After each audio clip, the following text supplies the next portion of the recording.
Hug. Alright. Now for the unfortunate shit.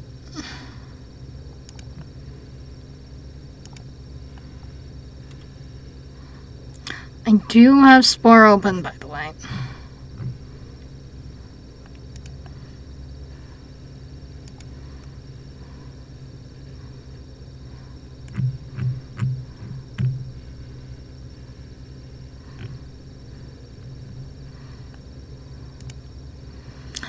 I can just turn hotkeys off like that. Alright. Okay, that works.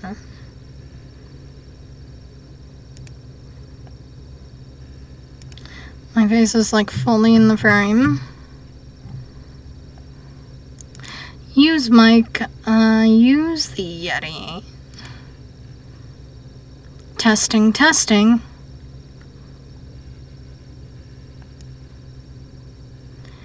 Okay, testing, testing. Testing, testing. Testing, testing. I'm not testing that. I'm testing this. Which, now it's working. Alright, I need to exit out of the menu. But also, hello, Chip. Beware, my friends, of, well, honestly, everything. I am very unhinged when I play this game. And, wait. What's happening? Why is it so buggy? Is my encoding overloaded? No, it's not. Where is my game source?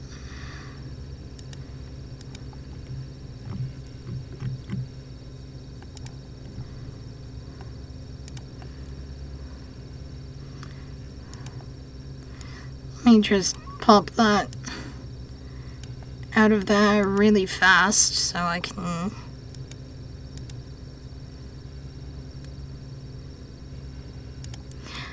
Capture specific window. Window, Spore.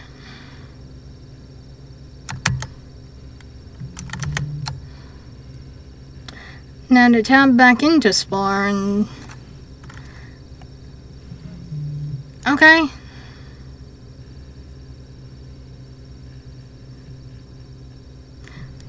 Cesspy. I am concerned. Guys, you said this thing was an omnivore, right? So why is it, like, not omnivoring? I don't know, that doesn't seem like an omnivore shape.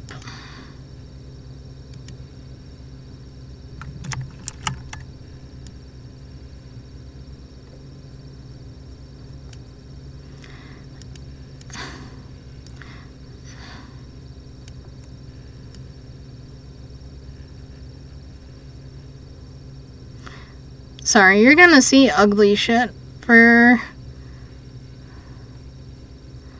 a moment.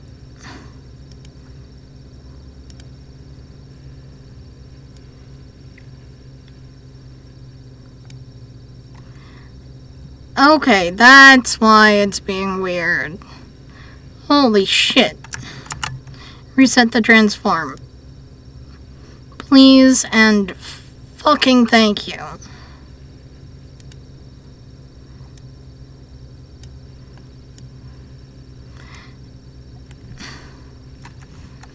There we go.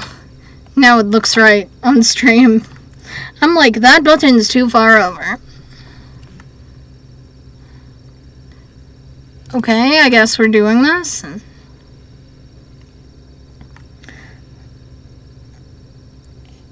Yeah, no, this is an omnivore shape. Oh, yep, there's the flashing. That would be the paint loading. you might experience some more. Okay. Okay, they're allies. I wiped someone out? Okay, I can't go there.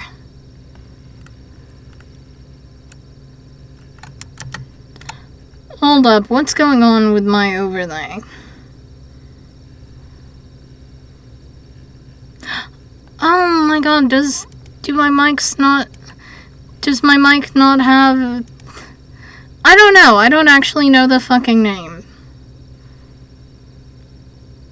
Let me throw on a simple ass noise gate. There we go. Would it really be a stream if there wasn't scuff?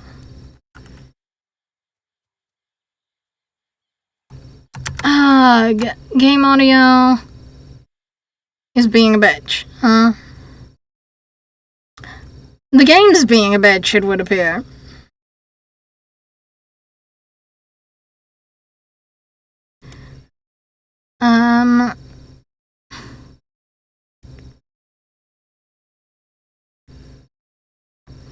Wait, that's the overlay. I want this thing's properties.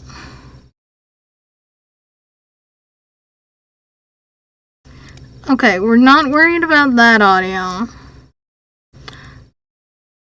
We're gonna add a new audio source. Audio output capture. GIM.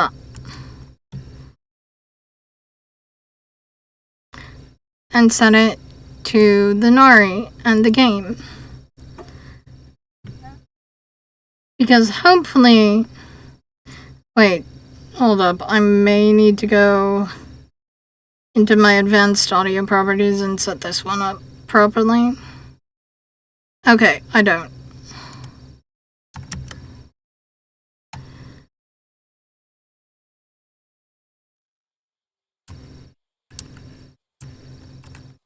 Let's see.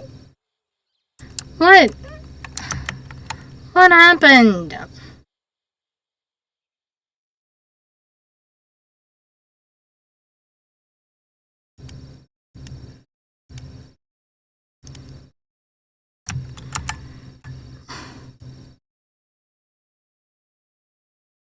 What the fuck?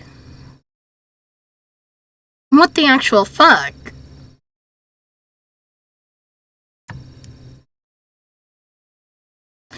Let me just stretch that out for you guys.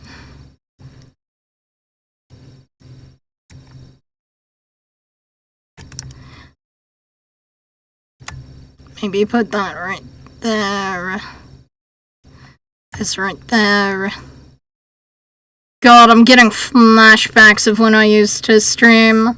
Like, the first time I ever streamed. That stream was scuffed as hell.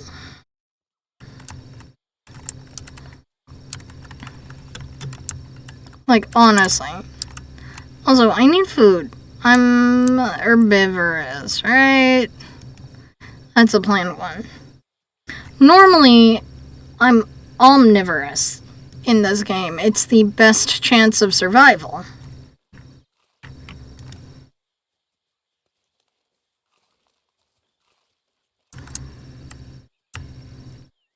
You know, let's go further up the migration path. Also, what is this thing? Why does it have ass cheeks? What is it even called? Because the world's called, like, Cesspy. Oh, I want you as allies.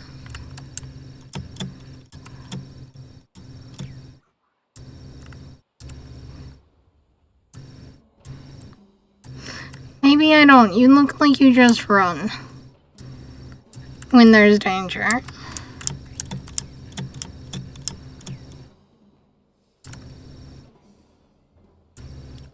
Oh? That was a flash. Flash normally means parts. Right? I can maybe impress you with my singing. Can you hear the game now? Okay, that's a dance.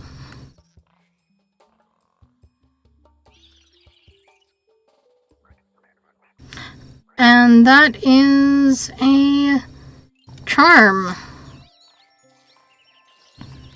Okay, these guys will be my friends. No doubt about it. Come here, you.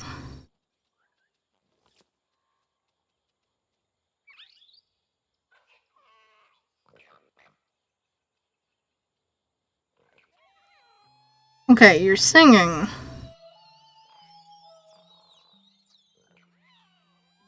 You're singing. Are we just gonna sing off? It looks like we're just singing off. Hi, you're my friend now. You gave me the worst snout for an herbivore.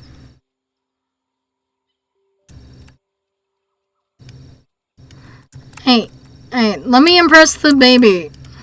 Because I've impressed, like, everyone else. Buddy, come here.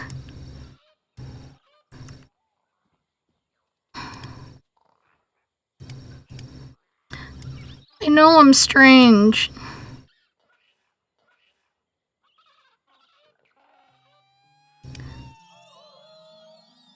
I know, stranger danger. But I'm kind of like an acquaintance at this point. There we go, now you are my allies.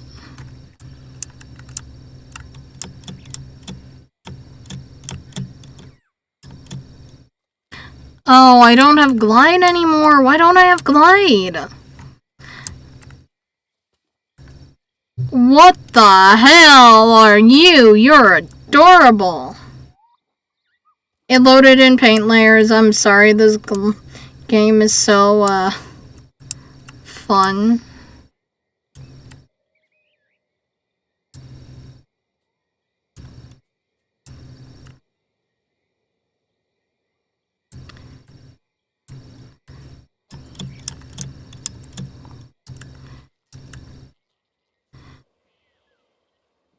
Oh, shit, they have poison.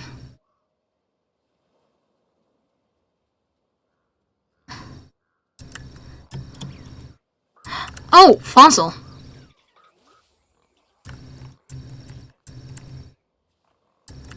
Amphibigrab. Wow, this game does that a lot.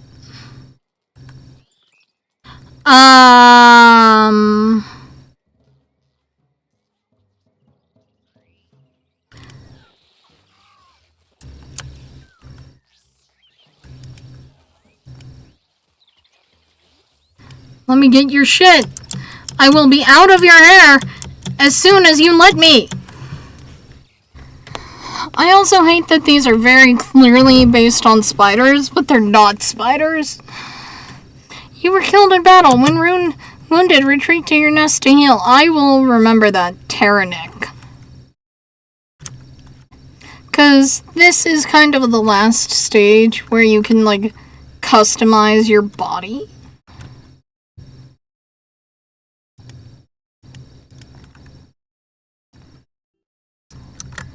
What happened?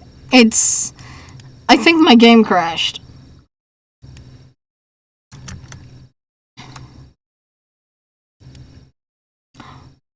Did it finally crash? It crashed.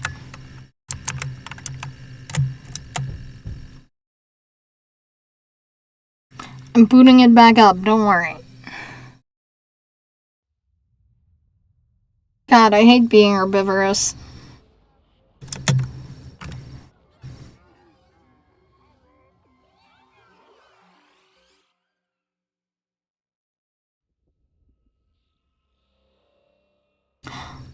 Whoa, what is with all those frames?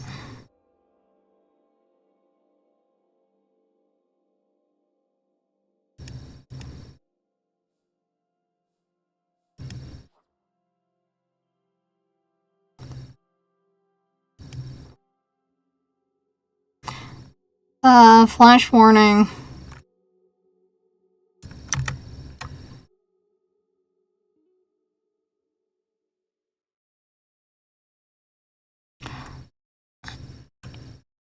I don't have any dropped frames.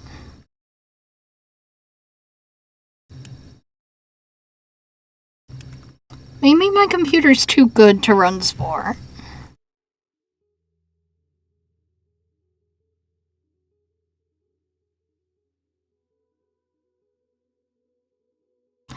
Maybe.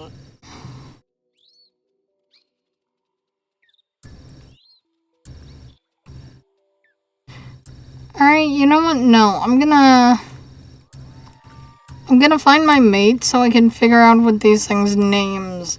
Xants. I could have looked above my head. Or the guys could have told me, but no, Riddle at least is laughing his ass off. Why is this game so janky when it comes to streaming it?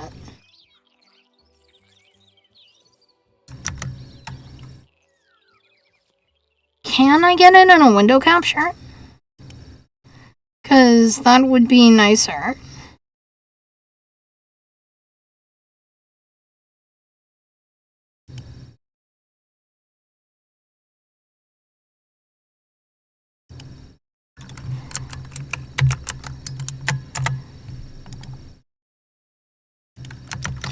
I'm gonna try to get it in a window capture. I'm not gonna change anything, really. Well, I have horns.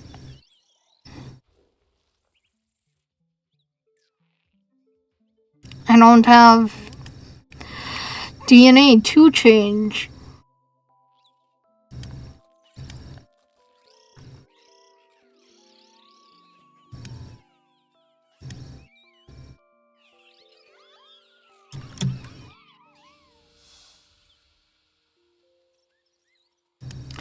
Options. Settings.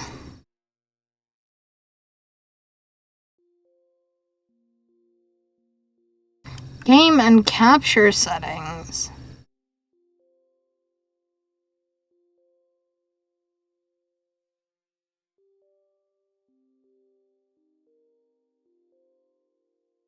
Graphics. Is there... Okay, this is gonna be janky.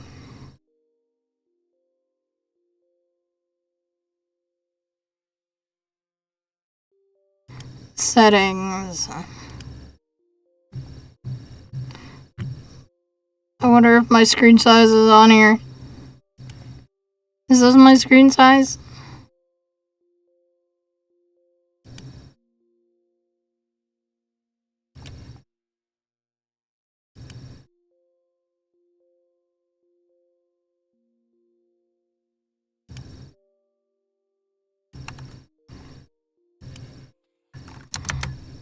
Yo, I think I can make it as a window capture. It's not letting me.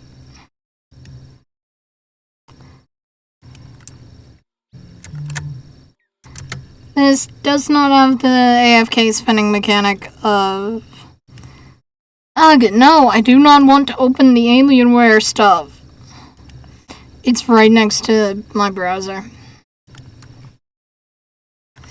How the fuck do I stream Spore?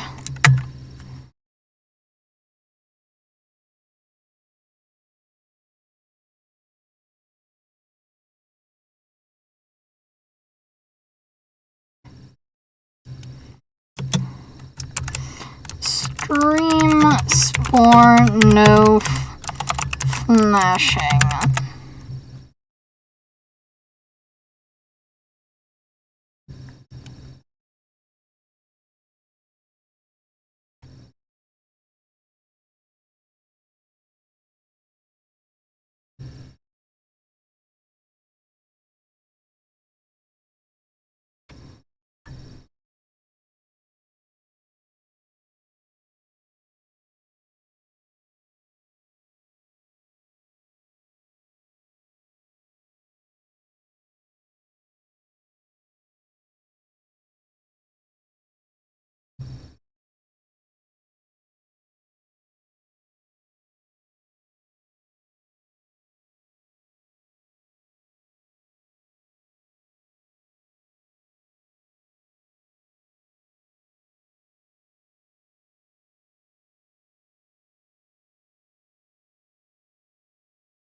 I have something that's mildly dangerous as an idea, but it should be fine. I just need to quit Discord.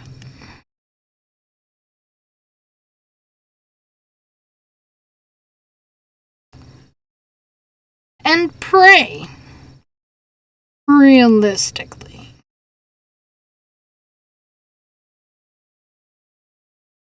Display capture.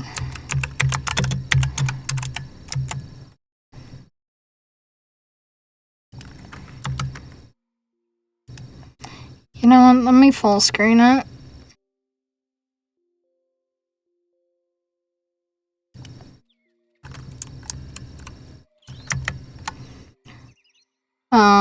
There's a lot of tapping going on right now.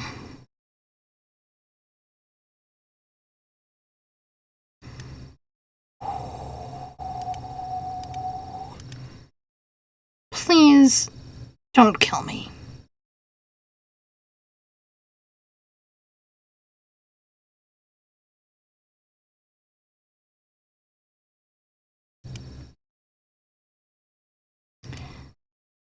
You can see right now that it is this.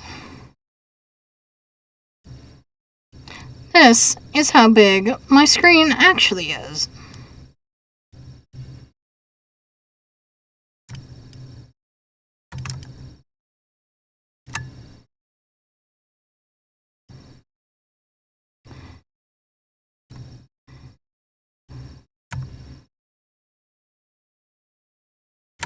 Ignore that, it will be going away in a moment. Let me delete the useless window capture.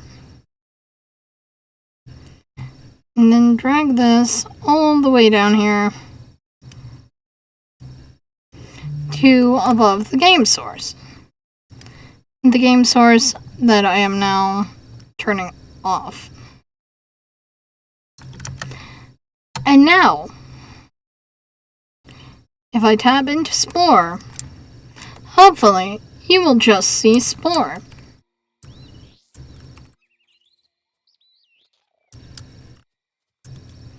I'm gonna run around a little bit and hope for the best.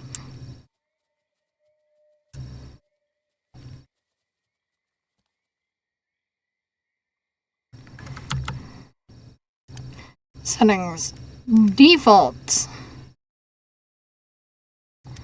What is that res?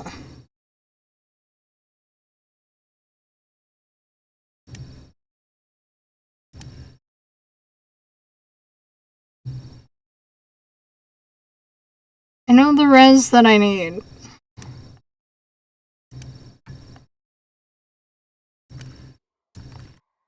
What I can't figure out is why the source decided to be a little bitch.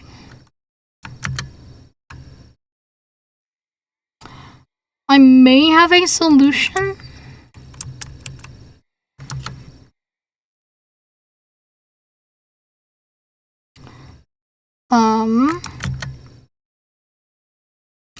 Wait, I need to be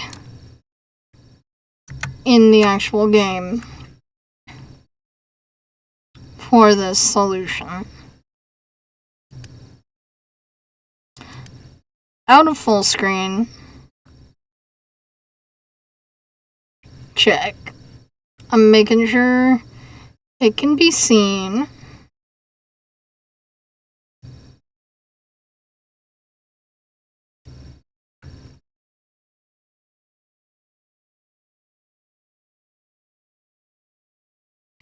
Okay, sweet. Now, if I do this,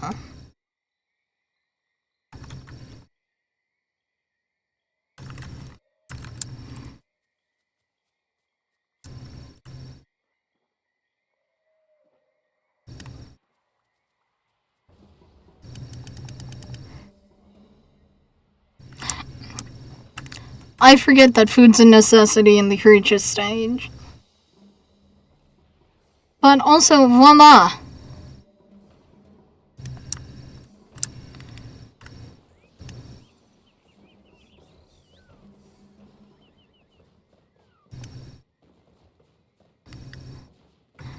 Oh, that was a meteorite.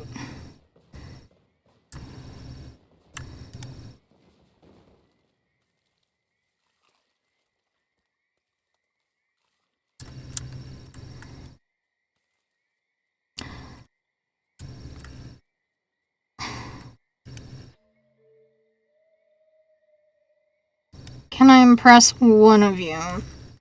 40 DNA. Okay, you're omnivores.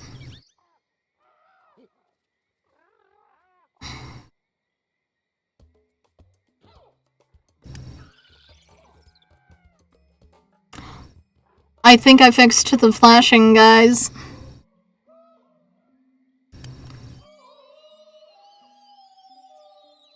Okay, yeah, no, I'm getting out of here. Actually, I will dig up these bones.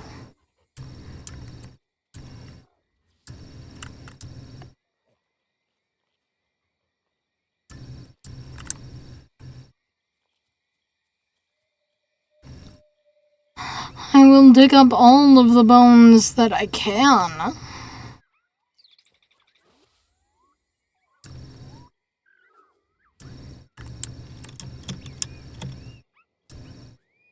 Okay, there's some spice. You know what? Let me save. Because this way, if the game crashes when I die again...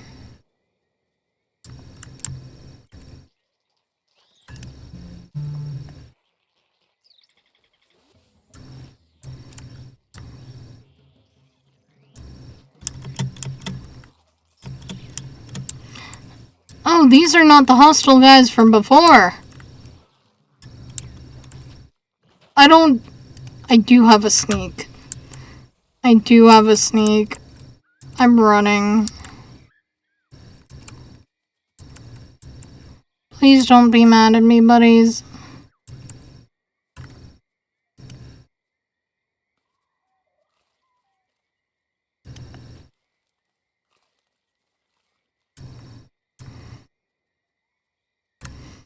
Alright, I'm saving again because I got that. But, I'm pretty sure there's another one kind of close.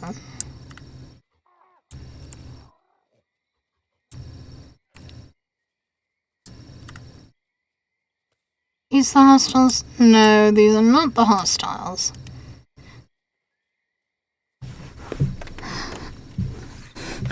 Oh my god, guys, my guy is so big he don't even fit in the,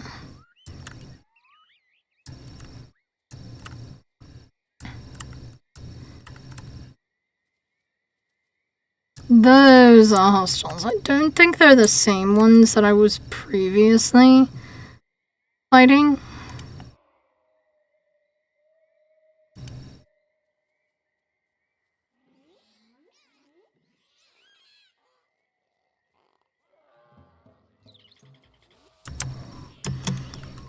Let me run!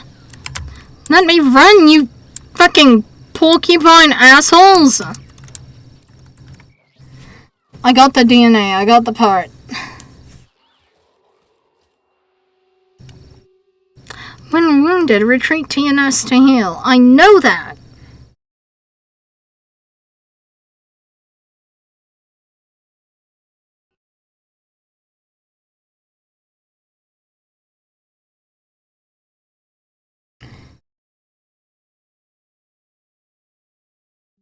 Are you serious, Spore? We're really doing this?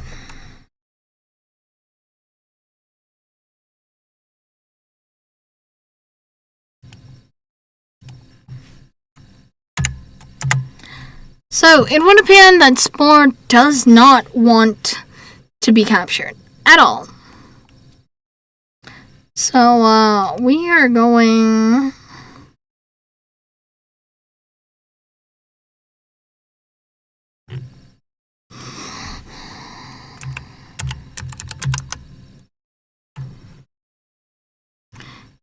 You know what?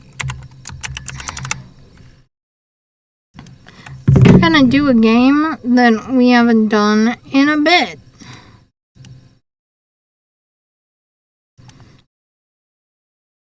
any full screen application and play.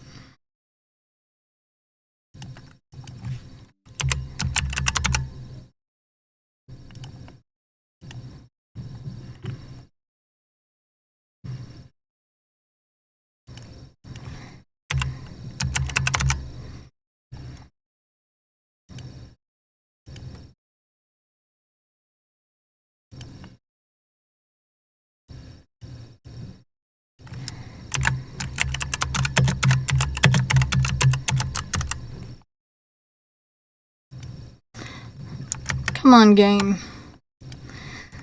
There we go. My stream info has been updated.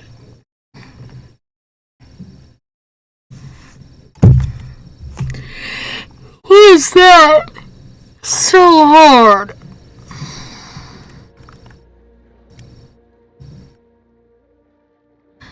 Alright, I'm gonna take you guys onto... What the fuck?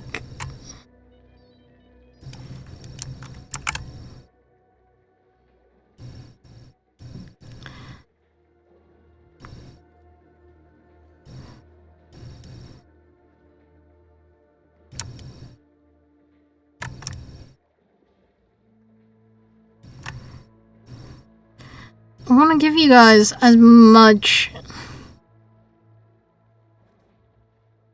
of this as I can.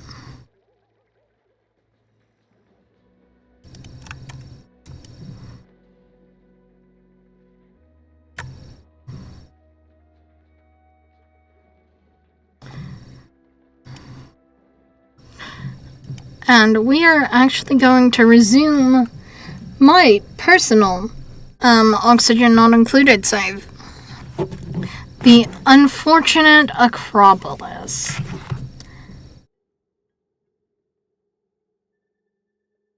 Never mind, we're going to forget about the unfortunate Acropolis. Because the colony has been lost.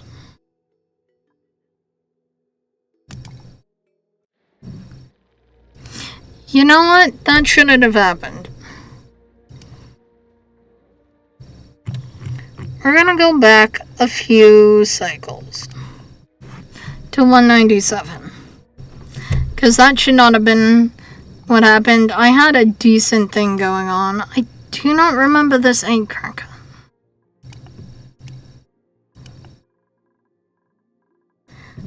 I do remember everybody starving.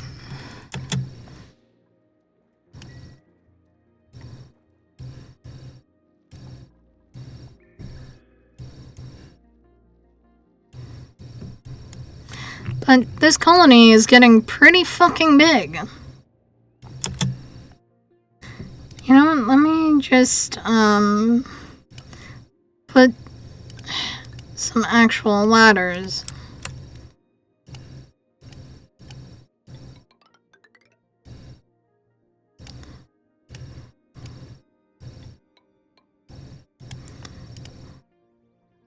Cancel that build.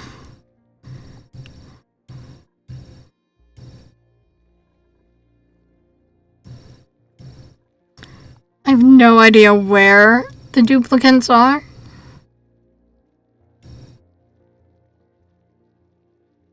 But they're not dying on me yet.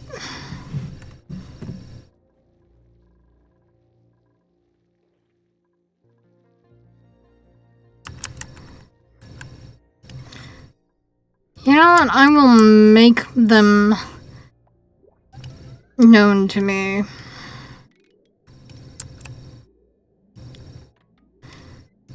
They will go over to those ladders. It's just a thing they're gonna do now. Okay, there's 2 of them. About to be 3.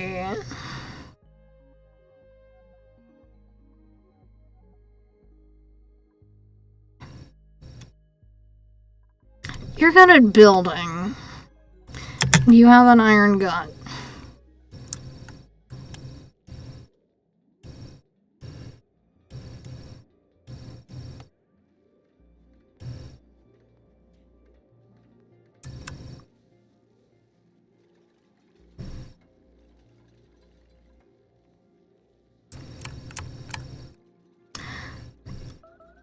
Also, can we talk about how this section is like 100 or something that I'm putting them through?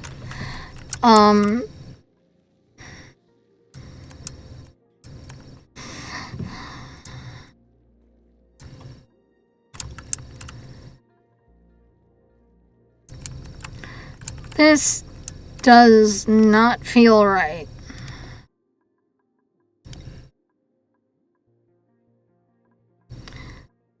Osman, you can do stuff.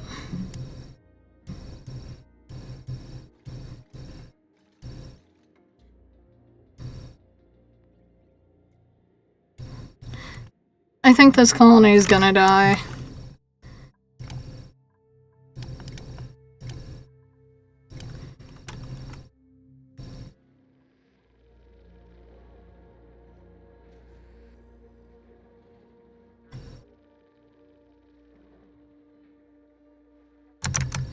And honestly, I'm pissed off about it.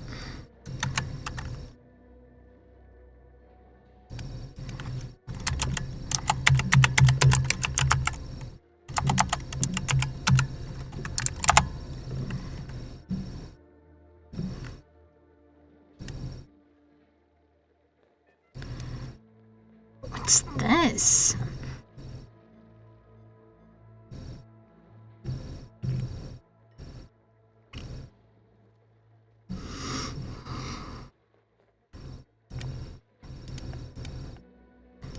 Alright, so...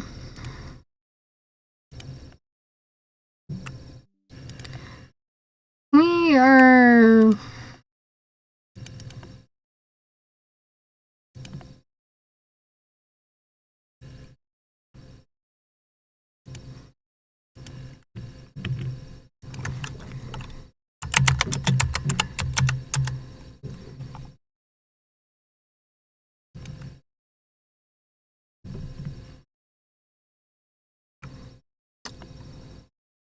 oh, this should be a hoot.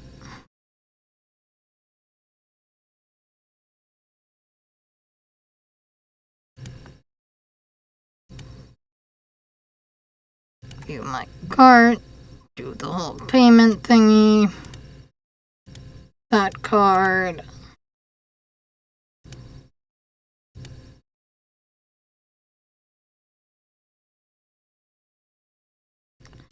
Install content. This is also a game that I've been wanting to get forever. But I only now think that I think only now do I have the patience for it.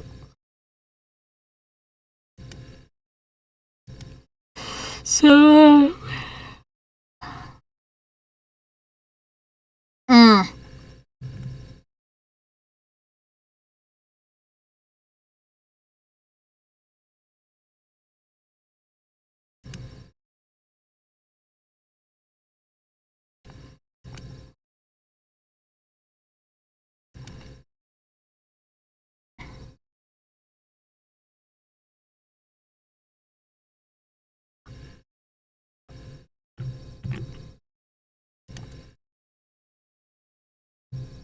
it's downloading. Give it a moment.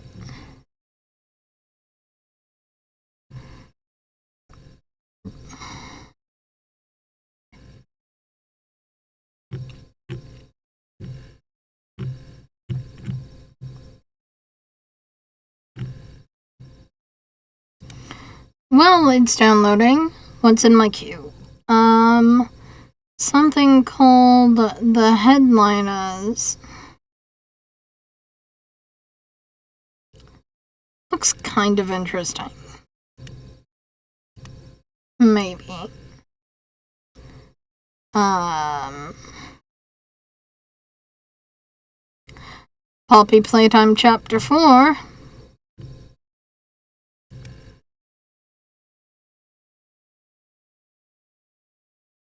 Okay, that Fly Night looks really, really cute and fun. Like, I honestly adore the graphics. I don't need Spider-Man 2. Or Orcs Must Die. I don't actually like Orcs Must Die.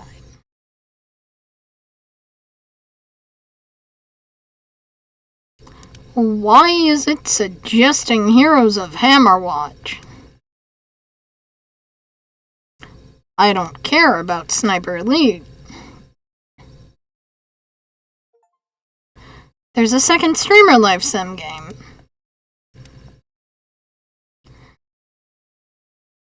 Sure, I'll add Civ to my wish list. Might as well. I have the other one. I have Civ 5.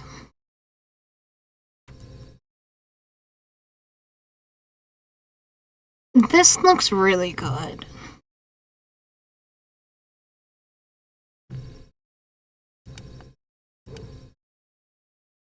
And the phone that I use to check chat is at like 20%. Let's, how about no?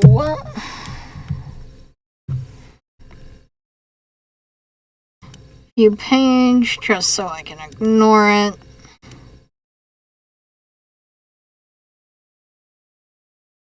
That gives me Witcher and Warcraft vibes. Oh, it's downloaded.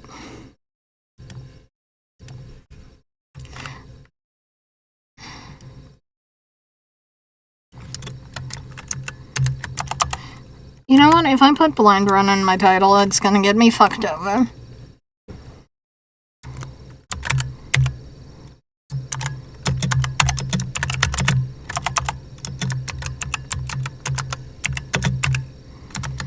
Let me finish typing in my fucking title and all that jazz.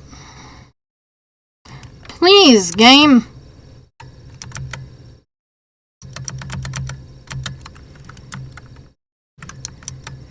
Welcome back.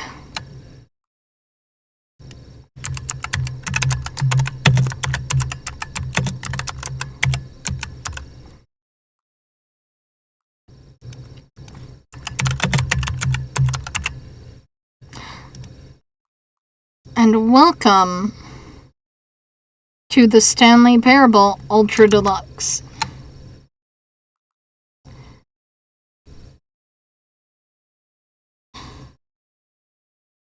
What thing?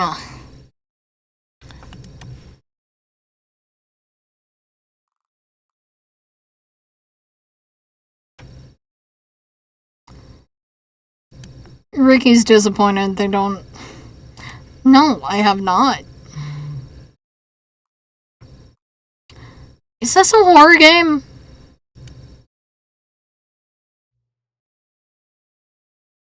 Current time, it is 7:52. Wait. 7:52. Let me make it 53.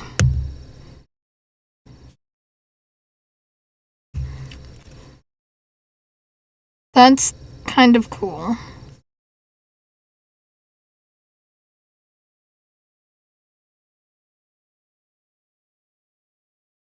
Okay, we're gonna wait here for like 15 seconds. Because I want to hit 7:53 when it turns literally 7:53. I'm weird like that. 2, 1, yes.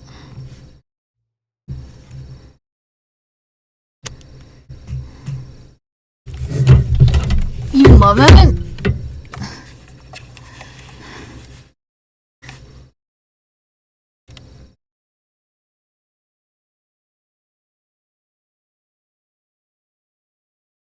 Too bad, I'm playing it now. No spoilers!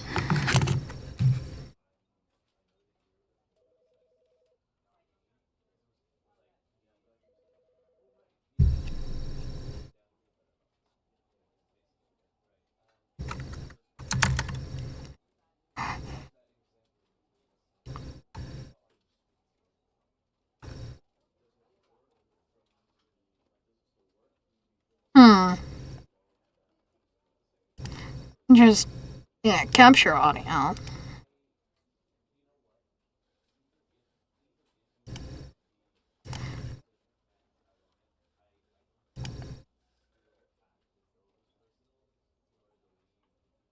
Something is happening. And I think it's in-game sound. Wait, no, I don't need to capture audio. I made that audio source.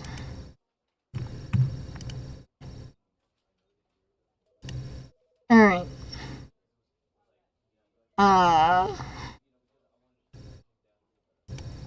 Filters, let me boost the hell out of the game for you guys.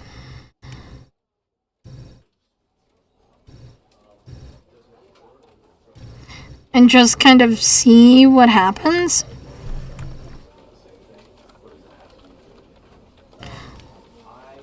Let me turn off everything but my mic visualizer.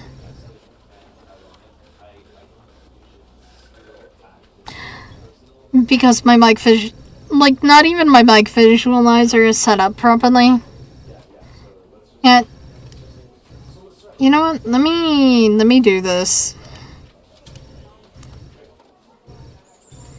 IGM. Properties. I can do it really easy.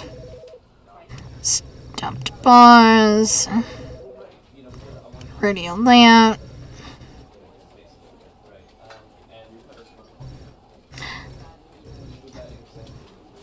Testing, testing, testing, testing, testing, testing. Pick a pepper. Pick a pack of pickled peppers. How many? I don't know the answer to that. Okay, hold up. I need to full screen my OBS.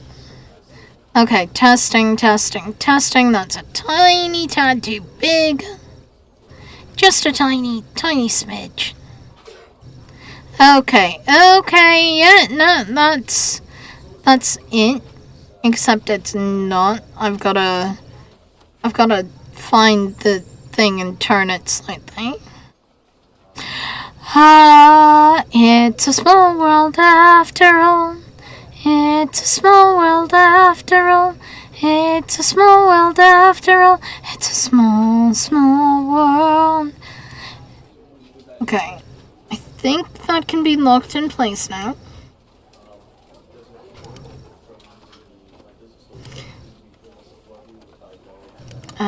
Gradient. Let's see, my colors that I was using this. And I believe I went to this. Is this right? Oh, that's wrong. That is so wrong. That looks awful. Was it to a blue? Ooh, that looks really pretty. And also looks like a color combo that Drake would use. Let's see. You know what? Purple to hot pink. That combo has failed me. That combo has definitely failed me. What about to a different purple? That is the same purple. A darker purple. Maybe? No. Not enough difference. Lilac. We have a winner with the lilac. Alright. So, that's that. And then I need to go in and lock that, but not before giving it an opacity filter. Which is under color correction. It's a small world after all. It's a small world after all. It's a small world after all. It's a small, small world. It's a world of laughter, a world of fears. Or tears, or whatever the fucking line is. There we go. It's done. That's dealt with. That is great. Oh, that's above me. That's above me now. Okay, that done? That is done. That's good.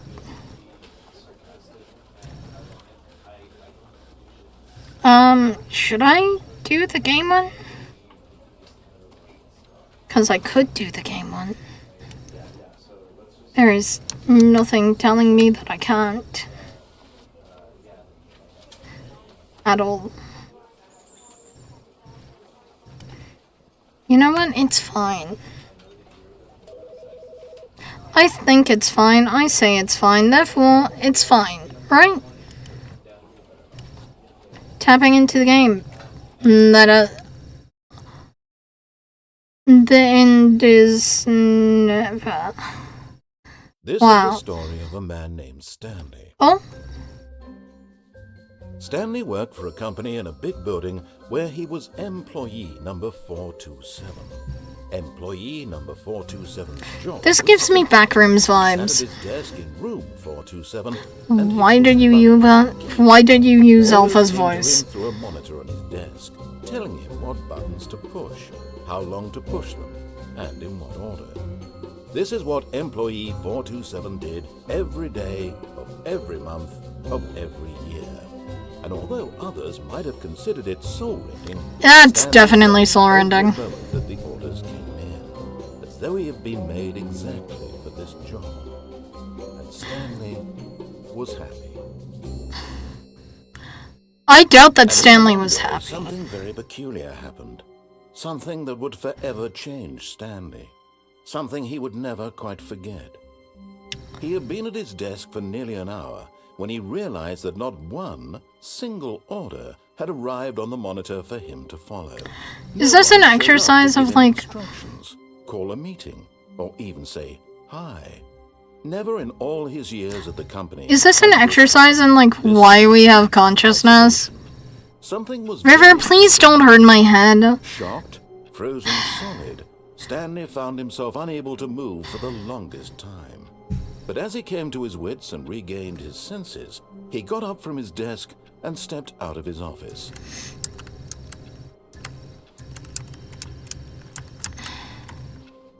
All of his co-workers were gone. Oh, I should have looked around. He decided to go to the meeting room. Perhaps he had simply missed a memo.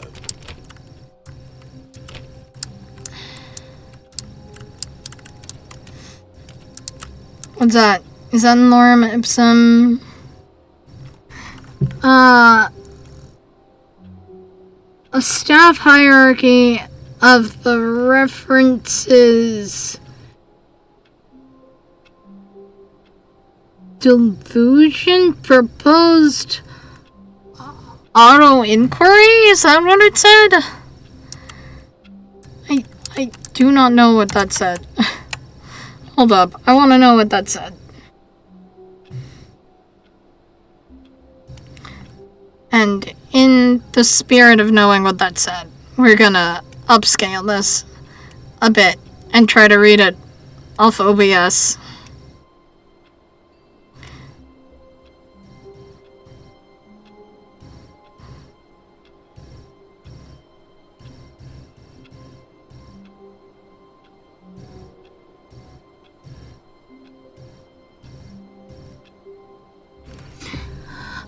A staff hierarchy of the references.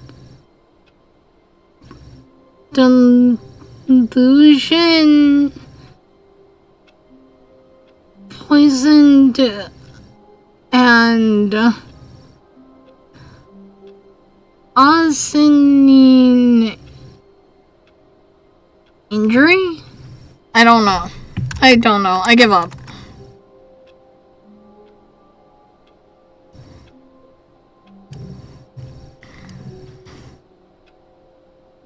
Now I need to get the game back to its proper size.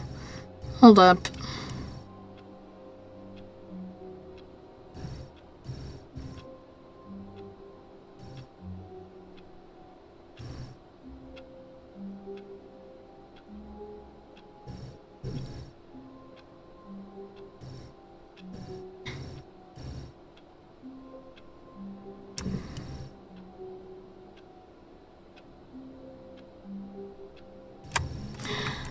I wish that there was some sort of filter that I could use on the game source itself to make it fit.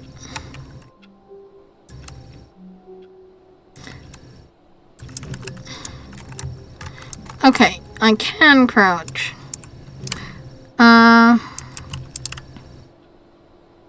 For the love of God, please unplug me the sterile office, the drab, the damp carpet, the tribucal conviction. Kill me. I've been printing these for weeks. Why has no one turned me off yet? Fling me from the window, send a banner through my paper. Send a banner through my paper tray, and the method matters not. The horror licks at my soul. All I desire, Renice. Wait, some letters are bolded. Chat, can you,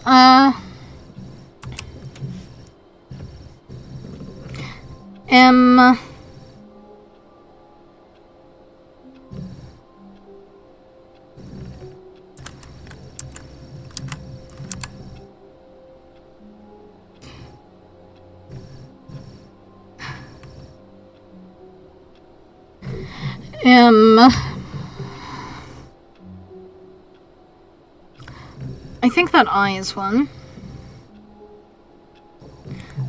W in weeks. Why has no one turned me off yet? That M's one. From's M. MM. M.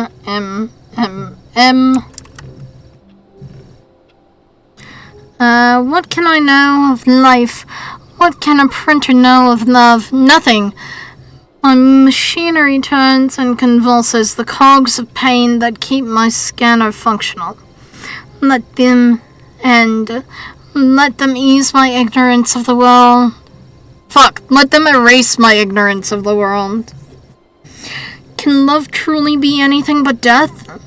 Hopefully I will find out soon. Okay! Why? No matter how hard Stanley looked, he couldn't find a trace of his co-workers. The game's telling me I've spent too much time here. Recommendations from the Oversight Committee. Number 1 dad. Okay, why is the printer suicidal? The game's telling me to get a move on.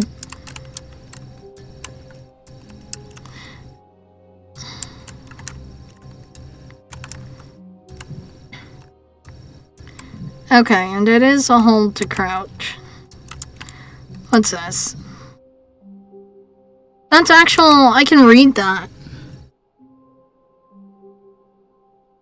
That would, right there, in the, 1, 2, 3, 4, 5, 6, 7, 8. The 8th line from the bottom, the first word is R. Our only options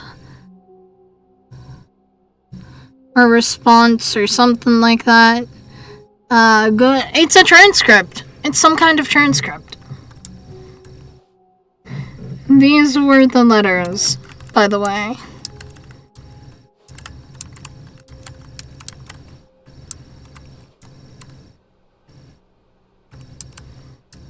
Be my Valentine.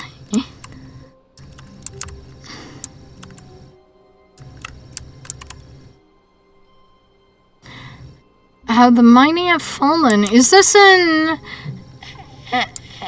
anti-established? Is this like...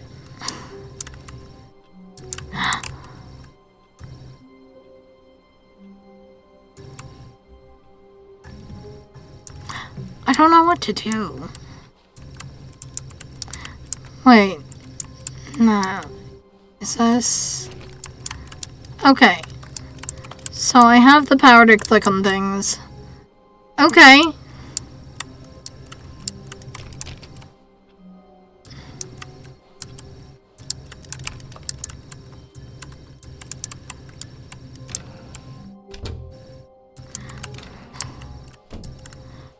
I'm gonna leave that open.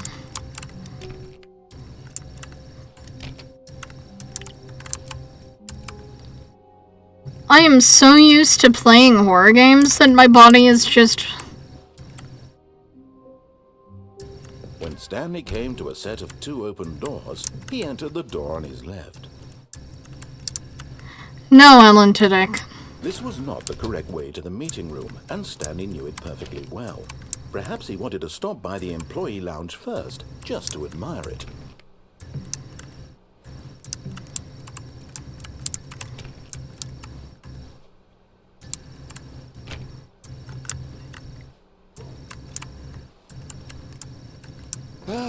Yes, truly a room worth It is! It's a nice room! It's been worth the detour after all, just to spend a few moments here in this immaculate, beautifully constructed room.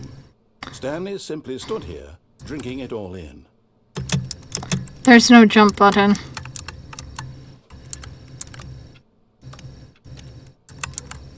Yes, really, really worth it being here in the room. A room so utterly captivating that even though all your co-workers have mysteriously vanished, here you sit looking at these chairs and some paintings. Really worth it. Listen!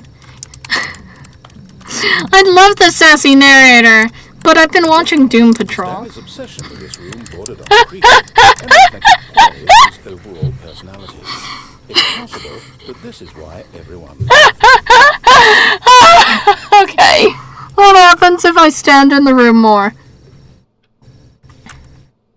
Stanley sat around waiting for more dialogue, but when a long time had passed and there was no more, he decided that the game was trying to send him a message. Oh my god, we need to clip that. That was hysterical. Okay, so is there truly no more dialogue game? And why can't I go back the way that I came? What time is that? That says, what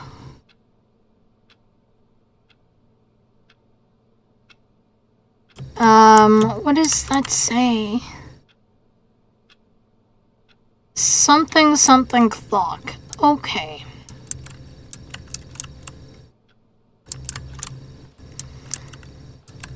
Finally out of the At room? last, he'd had enough of the evidence in the room and took the first open door on his left to get back to business.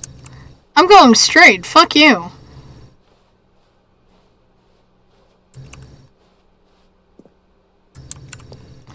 Ooh. Stanley was so bad at following directions, it's incredible he wasn't fired years ago. I love this game. This reminds me of Bennett Foddy.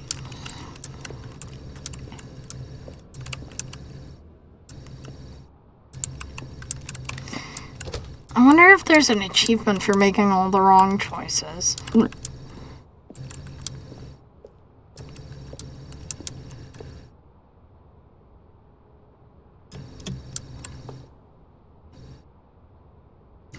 Penalty for misuse of the cargo lift. Penalty for jumping off the cargo lift. You're in luck. I don't have a jump button, so I cannot do that. Am I going to die? Look, Stanley, I think perhaps we've gotten off on the wrong foot here. I'm not your enemy, really, I'm not. I realize that investing your trust in someone else can be difficult, but the fact I don't have trust issues. about nothing but you all this time. There's someone you've been neglecting, Stanley. Someone you've forgotten about. Is it you, narrator?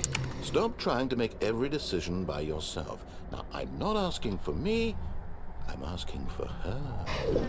Wait, is there a special lady in my life? This is it, Stanley. Your chance to redeem yourself. To put your work aside. To let her back into your life.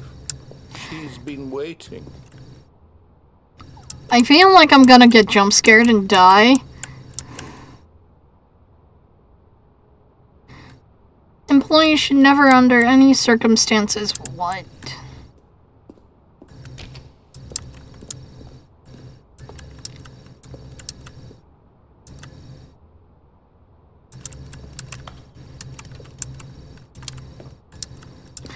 Okay.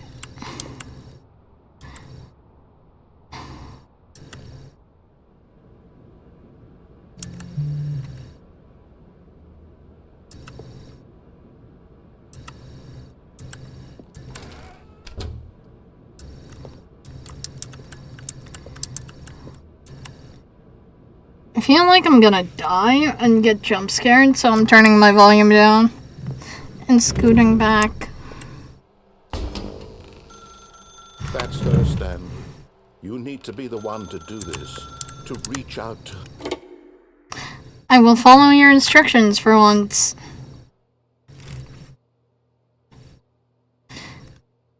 Oh, Stanley, is that you? Hold on, sweetie. Sorry to keep you waiting. I'm just pulling the bread out of the oven. All right. Okay, there we go. All right, now, I want you to come in and tell me all about your day. Gotcha! Oh, come on. Did you actually think you had a loving wife? Oh, not with this job. To you. I'm trying to make a point here, Stanley. I'm trying to get you to see something. Come inside. Let me show you what's really going on here.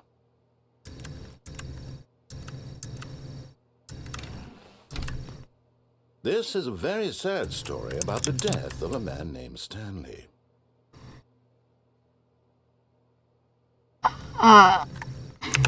Stanley is quite a boring fellow. He has a job that demands nothing of him, and every button that he pushes is a reminder of the inconsequential nature of his... Wow! Look at him there, pushing buttons, doing exactly what he's told to do. Now he's pushing a button. Now he's eating lunch. No, I'm not. I don't have food. He's going home. Now he's coming back to work. One might even feel sorry for him, except that he's chosen this life. But in his mind, in his mind, he can go on fantastic. Wait, is this a game about dissociation? And like maladaptive daydreaming? Into the unknown. Fantastic discoveries of new lands. It was wonderful. And each day that he returned to work was a reminder that none of it would ever happen to him. And so he began to fantasize about his own job. First, he imagined that one day while at work, he stepped up from his desk to realize that all of his co-workers, his boss... Is this legit just maladaptive daydreaming? ...vanished off the face of the earth. The thought excited him terribly. So, he went further. He imagined that he came to 2 open doors and that he could go through either. At last, choice. It barely even mattered what lay behind each door. Yo, did I speedrun the game on accident? Would mean something was almost too wonderful to behold. As he wandered through this fantasy world, he began to fill it with many possible paths and destinations. Down one path lay an enormous round room with monitors and mind controls, and down another was a yellow line that weaved in many directions. I love that the line Another is... was a game with a baby, and he called it the Stanley Parable. Again, once upon a time, there was Wonderful a... fantasy. And so in his head, he relived it again, and then again, and again, over and over, wishing beyond hope that it would never end, that he might always feel this free. Yo! Surely there's an answer down... Did I accidentally speedrun this game? Perhaps if he played just one more time. But there is no answer. How could there possibly be? Oh, I'm back on my desk. All he's doing is pushing the same buttons he always has. Nothing has changed. The longer he spends here, the more invested he gets. The more he forgets which life is the real one. And I'm trying to tell him this. That in this world he can never be anything but an observer. That as long as he remains here, he's slowly killing himself. But he won't listen to me. He won't stop. Here, watch this. Stanley, the next time the screen asks you to push a button, do not do it.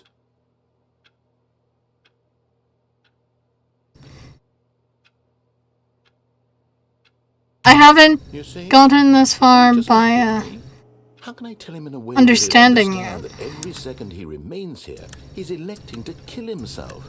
How can I get him to see what I see? How can I make him look at himself? I suppose I can't, not in the way I want him to. But I don't make the rules. I simply play to my intended purpose, the same as Stanley. We're not so different, I suppose. I'll try once more to convey all this to him. I'm compelled to. I must. Perhaps, well, maybe this time he'll see. Maybe this time. And I tried again, and Stanley pushed a button. And I tried again, and Stanley pushed a button. And I tried... Please die?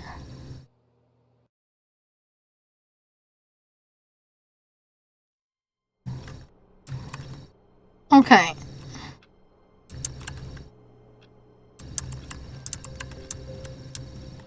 All of his co-workers were gone. What could it mean? Stanley decided to go to the meeting room. Perhaps he had simply missed a memo.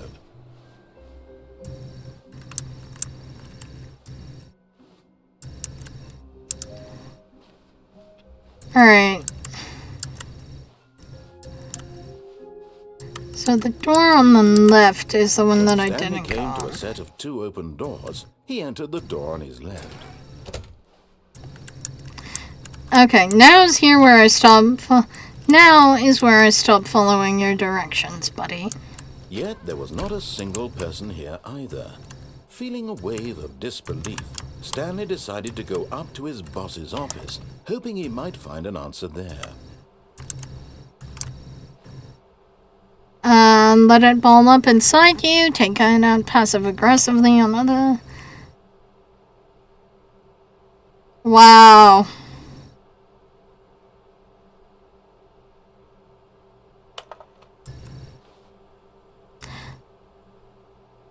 Alright. By quarterly imposed...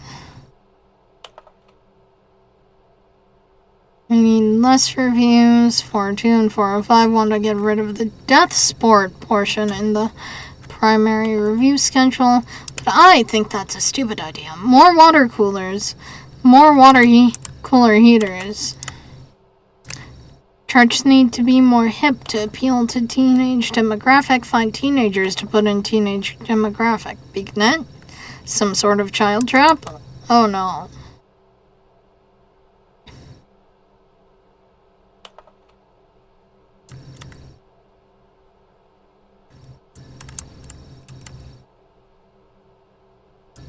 Alright.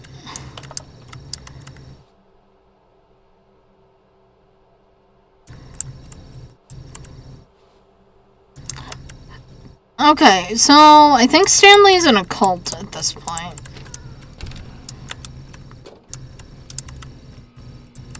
Stanley stepped into the broom closet, but there was nothing here, so he turned around and got back on track.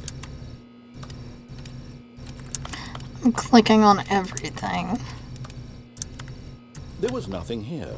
No choice to make, no path to follow, just an empty broom closet. No reason to still be here. Wow, you waited a long time to proc that. Okay. Coming to a staircase, Stanley walked Nope. upstairs to his boss's office.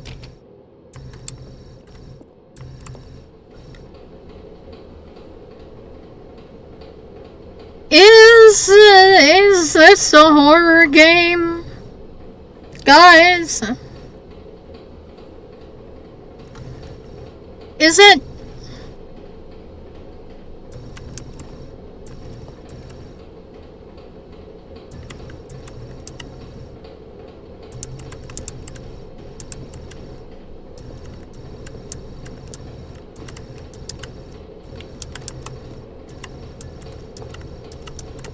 But Stanley just couldn't do it. He considered the possibility of facing his boss, admitting he had left his post during work hours. He might be fired for that. And in such a competitive economy, why had he taken that risk? All because he believed everyone had vanished. His boss would think he was crazy. And then something occurred to Stanley. Maybe, he thought to himself, maybe I am crazy. All of my co-workers blinking... I'm crazy, but not in this way, like... For no reason at all. None of it made any logical sense. And as At Stanley all. pondered this, he began to make other strange observations. For example, why couldn't he see his feet when he looked down? Or his body. Why did doors close automatically behind him wherever he went? And for that matter, these rooms were starting to look pretty familiar. Were they simply repeating? No, Stanley said to himself, this is all too strange. This can't be real. And at last, he came to the conclusion that had been on the tip of his tongue. He just hadn't found the words for it. I'm dreaming, he yelled. This is all a dream. Oh, what a relief Stanley felt to have finally found an answer, an explanation. His co-workers weren't actually gone. He wasn't going to lose his job. He wasn't crazy after all. And he thought to himself, I suppose I'll wake up soon. I'll have to go back to my boring real-life job pushing buttons. I may as well enjoy this while I'm still lucid. So, he imagined himself flying and began to gently float above the ground. Then he imagined himself soaring through space on a magical starfield, and it too appeared. It was so much fun, and Stanley marveled that he had still not woken up. How was he remaining so lucid? And then perhaps the strangest question of them all entered Stanley's head. One he was amazed he hadn't asked himself sooner. Why is there a voice in my head dictating everything that I'm doing and thinking? Yeah, honestly, why? Now the voice was describing itself being considered by Stanley, who found it particularly strange. I'm dreaming about a voice describing me, thinking about how it's describing my thoughts, he thought. And while he thought it all very odd and wondered if this voice spoke to all people in their dreams, the truth was that, of course, this was not a dream. How could it be? Was Stanley simply deceiving himself, believing that if he's asleep, he doesn't have to take responsibility for himself? This is just a loop. Right now, as he's ever been in his life. Now, hearing the voice speak these words was quite a shock to Stanley. After all, he knew for certain, beyond a doubt, that this was in fact a dream. Did the voice not see him float and make the magical stars just a moment ago? How else would the voice explain all that? This voice was a part of himself too. Surely, if he could just... He would prove it. He would prove that he was in control, that this was a dream. So he closed his eyes gently, and he invited himself to wake up. He felt the cool weight of the blanket on his skin, the press of the mattress on his back, the fresh air of a world outside this one. I love that the game just told me to touch grass. I'm through with this dream. I wish it to be over. Let me go back to my job. Let me continue pushing the buttons. Please, it's all I want. I want my apartment and my wife. The game literally told me to touch grass, All I want is guys. my life exactly the way it's always been. My life is normal. I am normal. Everything will be fine. I am okay.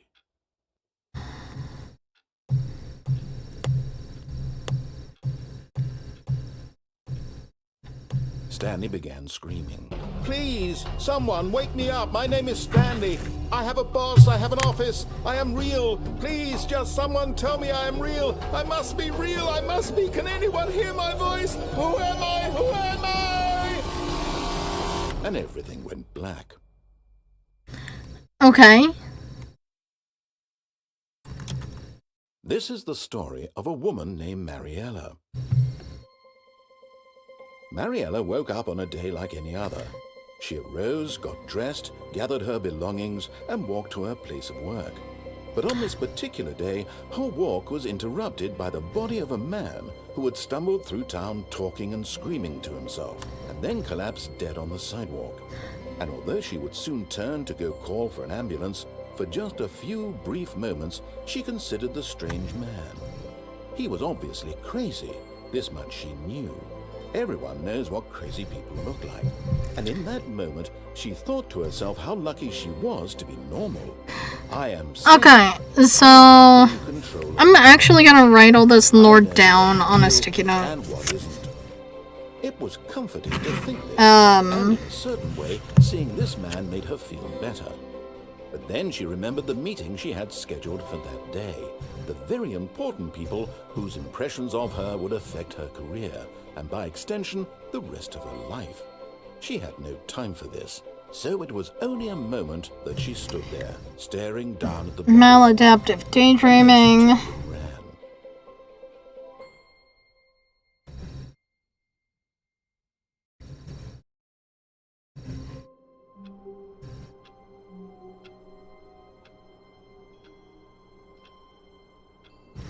Crazy, psycho death. Like psychotic. I don't know the proper words. What could it mean? Stanley decided to go to the meeting room. Perhaps he had simply missed a memo.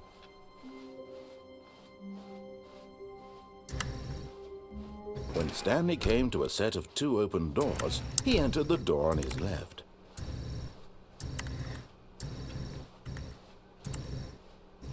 No one's in the Yet meeting there was not a room. single person here either. Feeling a wave of disbelief, Stanley decided to go up to his boss's office, hoping Wow. he might find an answer there.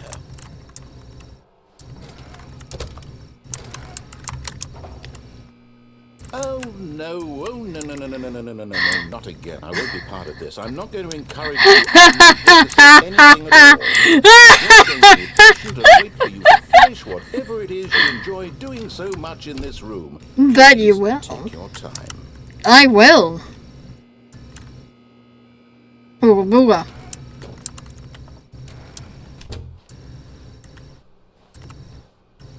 Coming to a staircase, Stanley walked upstairs to his boss's office. Alright. This is where I stop doing what it tells me to do.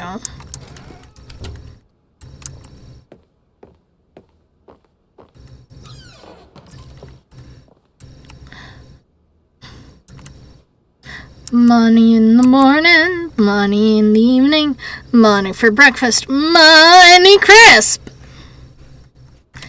I did a stupid little dance. I am so glad you all could not see that.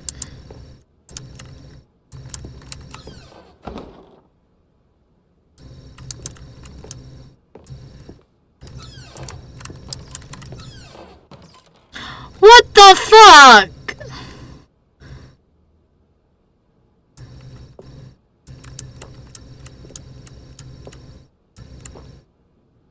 Business strategy.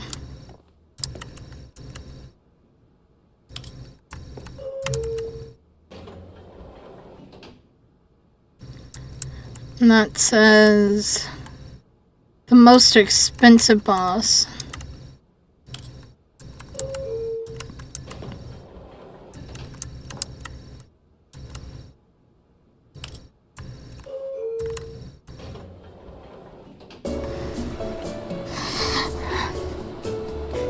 You know what? This music is kind of nice.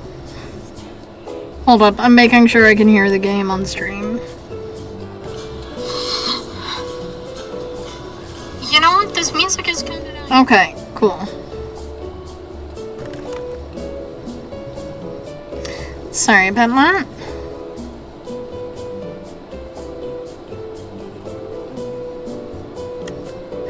The voices probably wonder what the fuck I'm doing.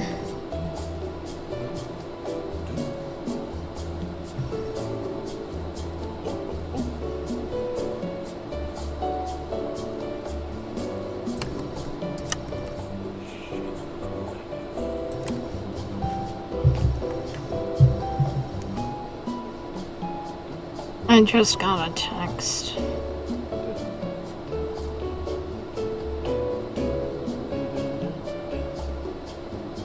I'll be right back. Tell me if I miss anything important, okay, chat?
I'm back. So, chat, anything happen? This is just meant to drive me insane. Okay. The elevator's shaking.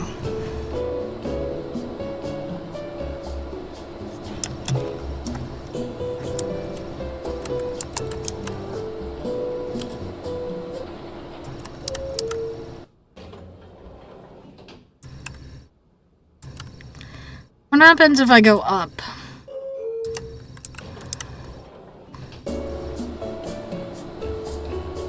More shaking.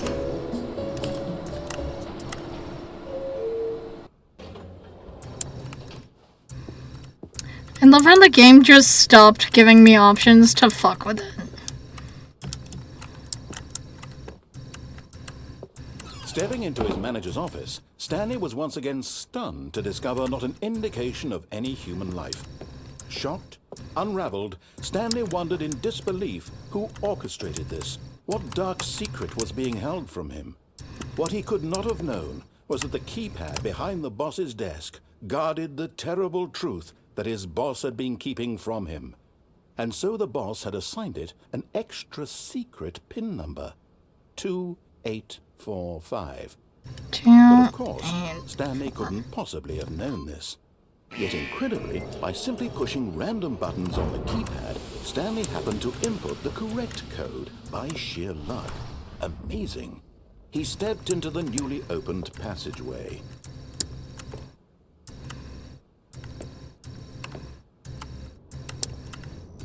Okay.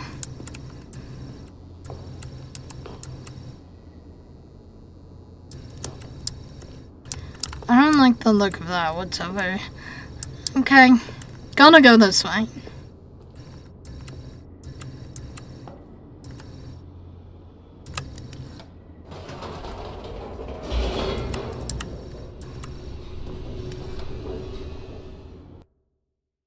Loading! Another loading screen. Descending deeper into the building, Stanley realized he felt a bit peculiar. It was a stirring of emotion in his chest, as though he felt more free to think for himself, to question the nature of his job. Why did he feel this now, when for years it had never occurred to him? This question would not go unanswered for long.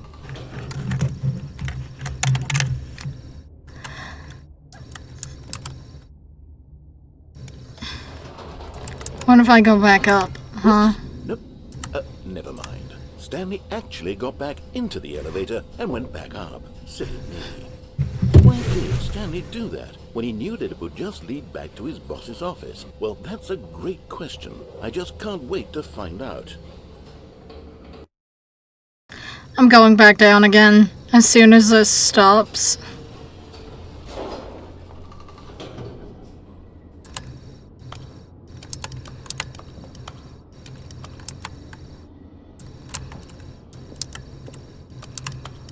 Oh, I've made my choice, apparently. Can I come at it again? Nope. Okay. What's the ending for this? Here we are, Stanley. It's your boss's office. Exactly the way it was before you got onto the elevator. It's still just exactly what it is. What a decision you've made to come up here and look at the office again. This has fleshed out the plot of the story in new and fascinating ways I could have never anticipated. It's that keen eye for storytelling that you have, an incisive rapid fire of critical plot points, one Certificate after the other, of weaving a rich tapestry something. of uncompromising narrative. Wow. I'm bolted to the edge of my seat. Can I go back down now? I can. Incredible. Now he's getting back into the elevator and going down again. Ladies and gentlemen, how does he keep coming up with all of this?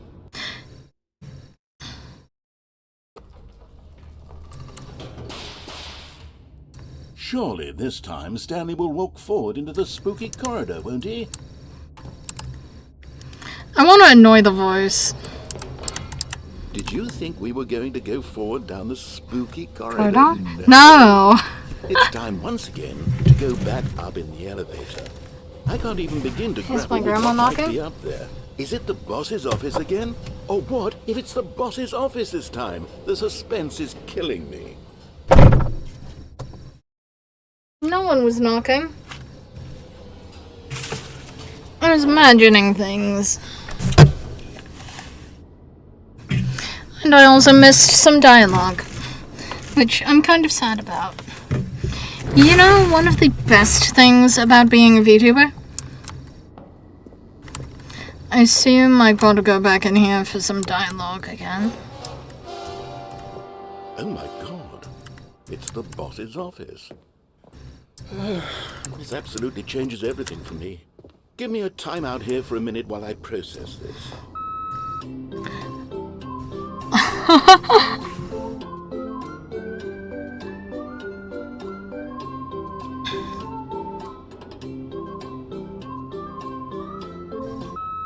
Okay, I'm ready.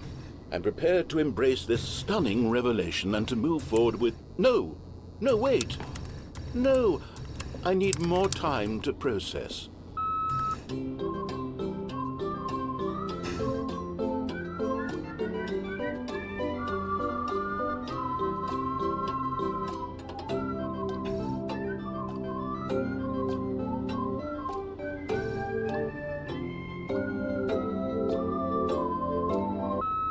All right.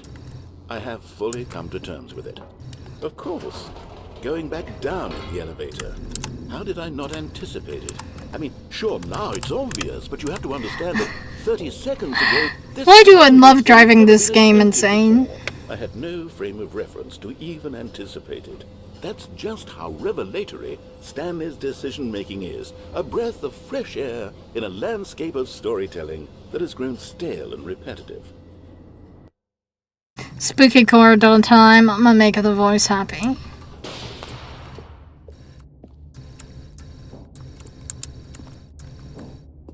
Stanley walked straight ahead through the large door that read Mind Control Facility.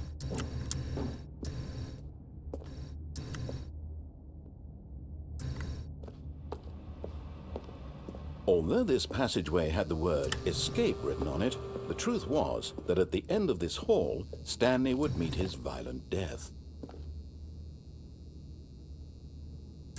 Turning it down in case it's a jump scare. The door behind him was not shut. Stanley still had every opportunity to turn around and get back on track. At this point, Stanley was making a conscious, concerted effort to walk forward and willingly confront his death.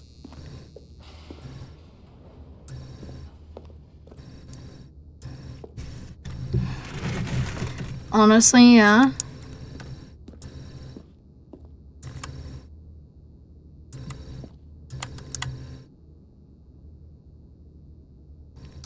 Tell you?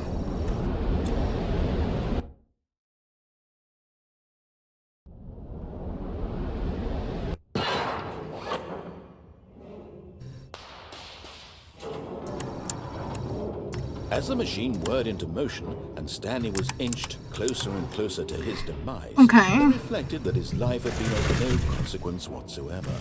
Stanley can't see the bigger picture.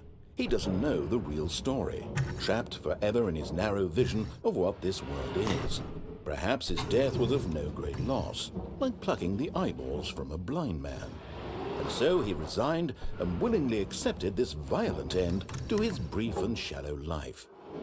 Farewell, Stanley.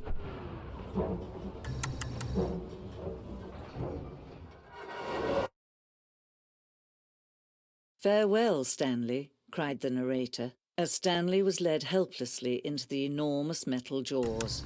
In a single visceral instant, Stanley was obliterated as the machine crushed every bone in his body, killing him instantly.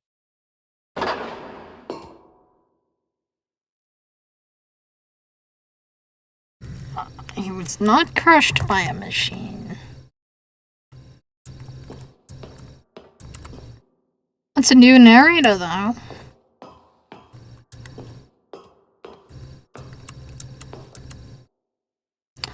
Is that the title sequence? And yet it would be just a few minutes before Stanley would restart the game, back in his office, as alive as ever. What exactly did the narrator think he was going to accomplish? When every path you can walk has been created for you long in advance, death becomes meaningless, making life the same. Do you see now? Do you see that Stanley was already dead from the moment he hit start?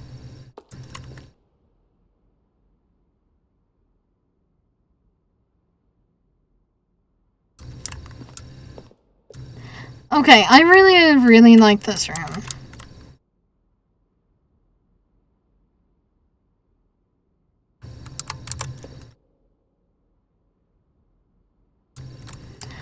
Okay.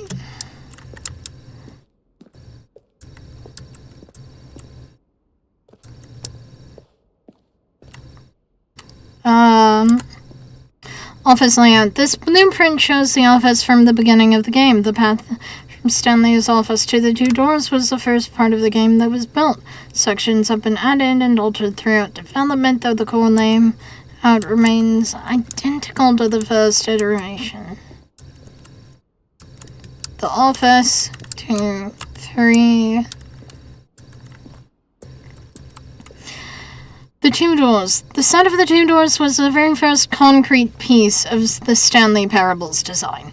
Once this room was created, the rest of the game emerged as an extension of it, an exploration of the contradiction this room posed. Corridor. The pacing of this opening section was important to get right. The corridor has been moved and altered to make sure the player reaches the two doors in a timely manner. In a good time. Filing cabinets.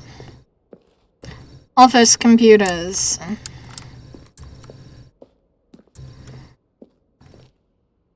Button sounds.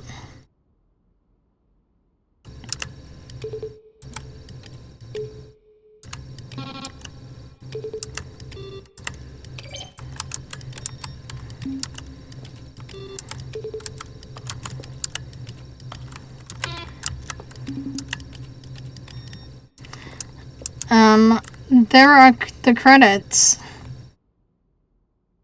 for this version of the Stanley Parable. I do not have the original 2013 one.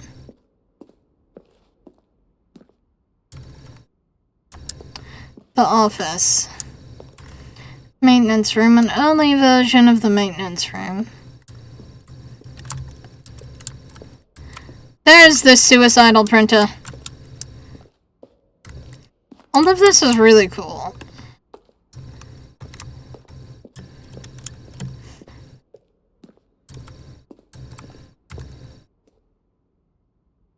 Boss's office. Office clock.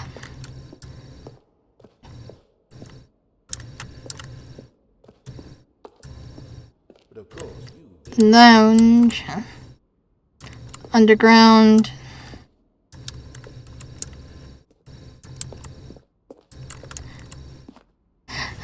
Thank you. Stanley stood on the roof.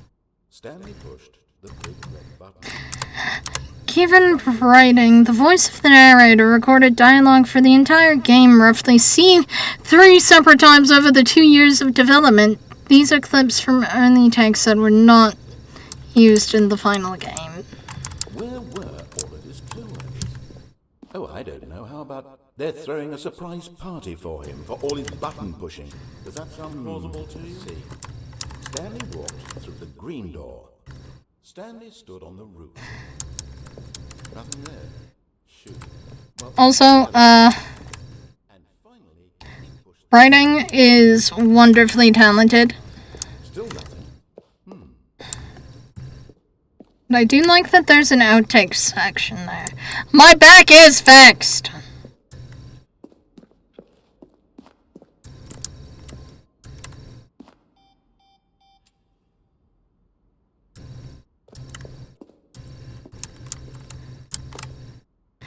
Countdown desk.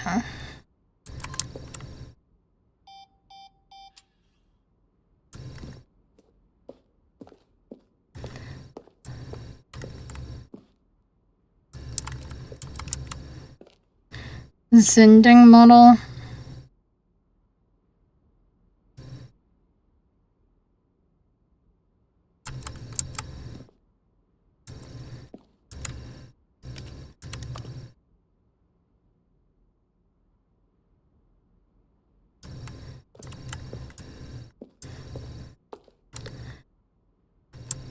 I'm spoiling the game for myself.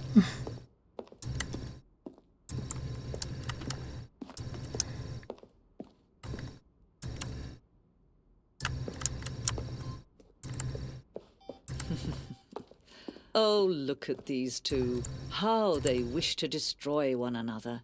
How they wish to control one another. How they both wish to be free. Please tell me that Can didn't you shut see down the how game. much they need one another? No, perhaps not. Sometimes these things cannot be seen. But listen to me. You can still save those two. You can stop the program before they both fail. Push escape and press quit. There's no other way to beat this game. As long as you move forward, you'll be walking someone else's path. Stop now and it'll be your only true choice. Whatever you do, choose it. Don't let time choose for you. Don't let...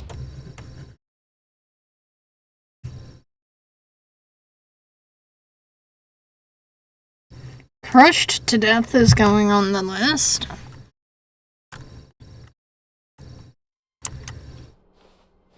All of his co-workers were gone. What could it mean? Stanley decided to go to the meeting room. Perhaps he had simply missed a memo.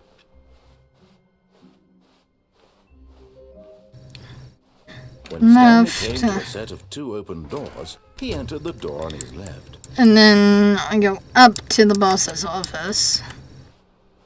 And into the mind control facility.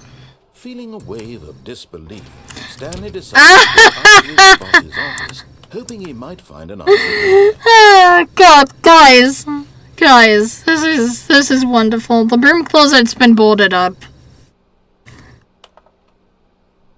I cannot go in the broom closet any longer.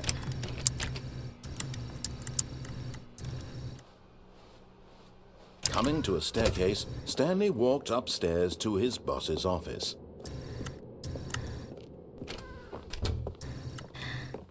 It was... Stepping into his manager's office, 2, Stanley was once again stunned to discover not an indication of any 4, human 5?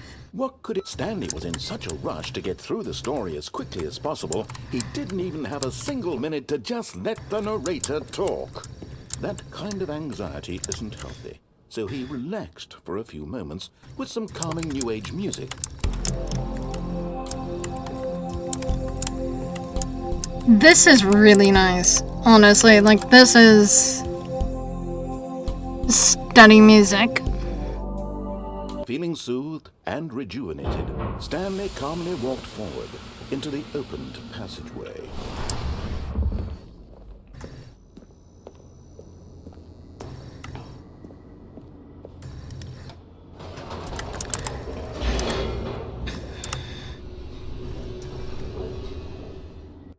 Wow, narrator.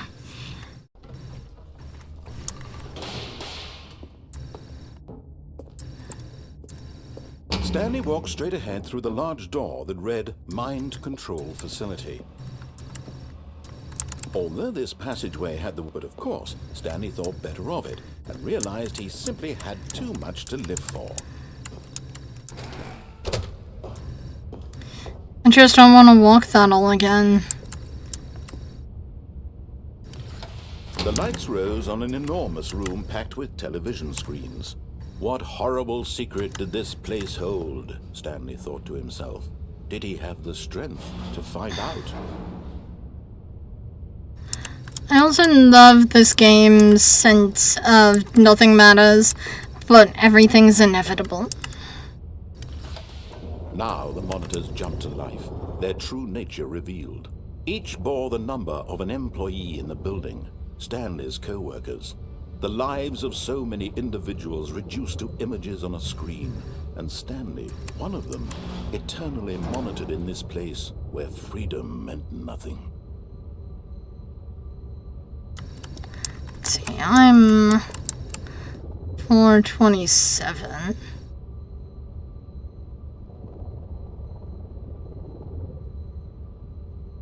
$57, 27, that one right there. That is the office.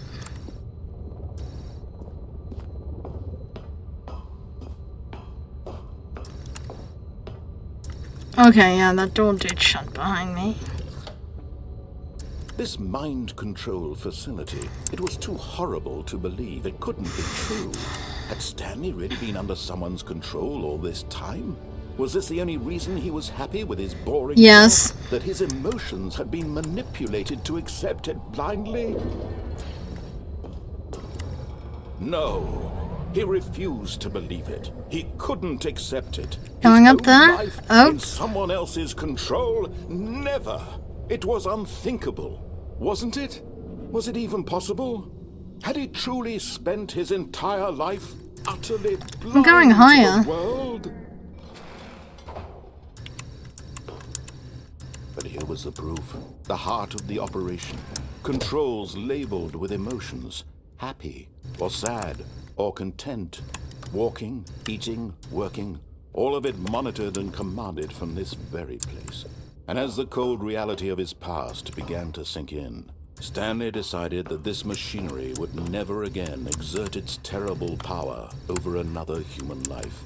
For he would dismantle the controls once and for all. Is this where I walked in? Yeah, that's gotta be where I walked in. There is a button up there. Behind a gate that I can't access. Double doors? Do nothing.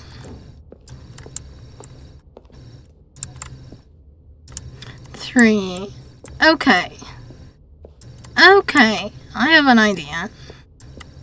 5.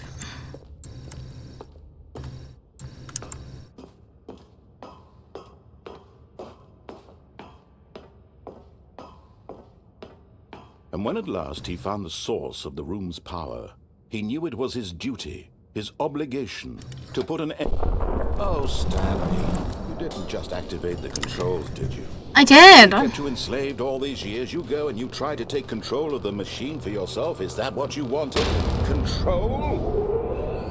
Oh, Stanley, I applaud your effort, I really do. But you need to understand, there's only so much that machine can do. You were supposed to let it go, turn the controls off, and leave. If you want to throw my story off track, you're going to have to do much better than that. I'm afraid you don't have nearly the power you think you do. For example, and I believe you'll find this pertinent, Stanley suddenly realized he had just initiated the network's emergency detonation system. In the event that this machine is activated without proper DNA identification, nuclear detonators are set to explode, eliminating the entire complex. How long until detonation then? Let's say, 2 minutes. Now this is making things a little more fun, isn't it, Stanley? It's your time to shine. You are the star. It's your story now. Shape it to your heart's desires. Oh, this is much better than what I had in mind. What a shame we have so little time left to enjoy it. Mere moments until the bomb goes off. But what precious moments each one of them is. More time to talk about you, about me. Where we go. What all this means. I barely know where to start. What's that? You'd like to know where your co-workers are? A moment of solace before you're obliterated. All right. That's 4. Where's 3? I'll tell you exactly what happened to them. Where is 3? I turned off the machine. I set you free. Of course, that was merely in this instance of the story. Sometimes when I did 3. it, I simply let you sit there in your office forever, pushing buttons endlessly and then dying alone. Other times, I let the office sink into the ground, swallowing everyone inside, or I let it burn to 4. I have to say this, 4. this version of events has been rather amusing. Watching you I know where 5 is! I know where 5 is! back the control rested 5's by the door! I almost hate to see it go. But I'm sure whatever I come up with on the next go around will be even better. My goodness, only 34 seconds left. But I'm enjoying this so much. You know what? To hell with it. I'm going to put some extra time on the clock. Why not? These are precious additional seconds, Stanley. Time doesn't grow on trees. Oh dear me, what's the matter, Stanley? Is it that you have no idea where you're going or what you're supposed to be doing right now? Or did you just assume when you saw that timer that something in this room was capable of turning it off? I mean, look at you. Running from button to button, screen to screen, clicking on every little thing in this room. These numbered buttons, no, these colored ones. Or maybe this big red button, or this door. Everything, anything, something here will save me. Why would you think that, Stanley? That this video game can be beaten? Won, sold? 4. Do you have any idea what your purpose in this place is? The screens are telling me to press 4. I press 4. You're in for quite a disappointment. But here's a spoiler for you. That timer isn't a catalyst to keep the action moving along. It's just seconds ticking away to your death. You're only still playing instead of watching a cutscene because I want to watch you for every moment that you're powerless. To see you made humble. Damn, narrator, don't turn me on. It's a tragedy. You wanted to control this world, that's fine. But I'm going to destroy it first, so you can't. Take a look at the clock, Stanley. That's 30 seconds you have left to struggle. 30 seconds until a big boom and then nothing. No ending here, just you being blown to pieces. Will you cling desperately to your frail life, or will you let it go peacefully? Another choice. Make it count. Or don't. It's all the same to me, all a part of the joke. And believe me, I'm not getting there. every second of your inevitable life from the moment we fade in until the moment I say happily ever after. Okay.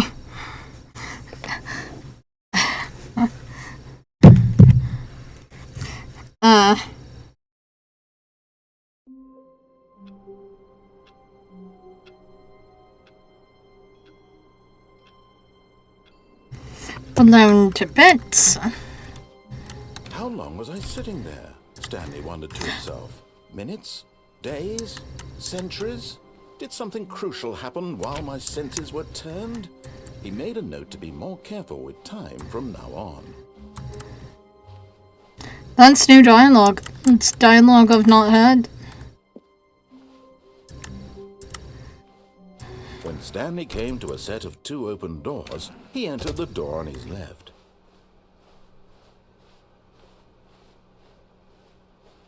Yet there was not a single person here either. Feeling a wave of disbelief, Stanley decided to go up to his boss's office. Coming to a staircase, Stanley walked upstairs to his boss's office.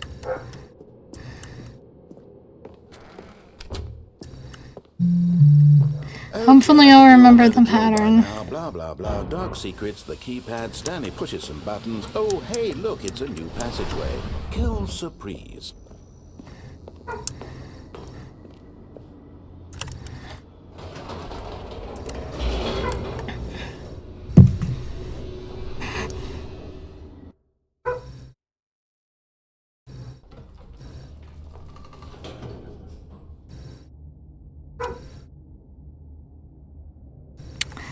Oh my god, fish! Stanley walked straight ahead through the large door that read Mind Control Facility. Alright. The lights rose on an enormous room packed with television screens. What You're horrible back from secret could clipping? this place hold? Stanley thought Did to you himself. clip that, narrator? The strength to find out.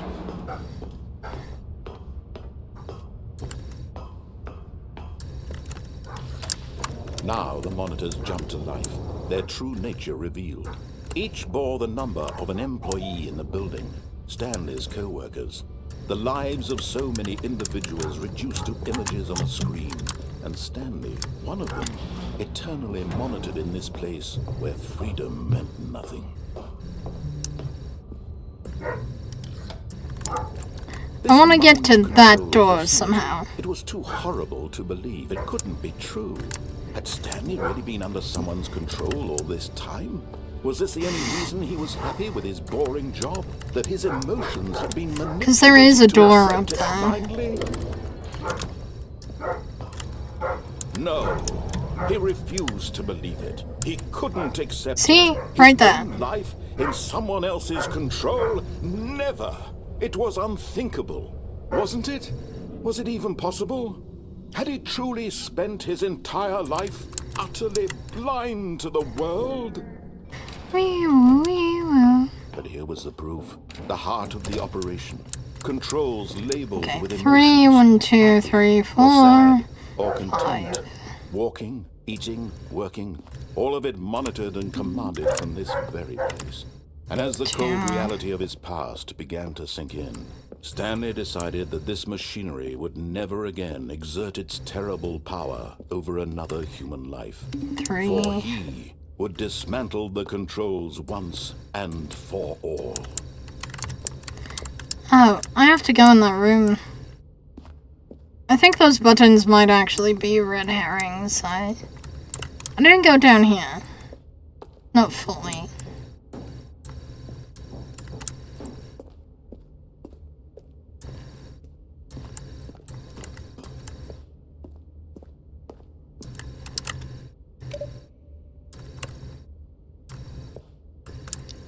Alright.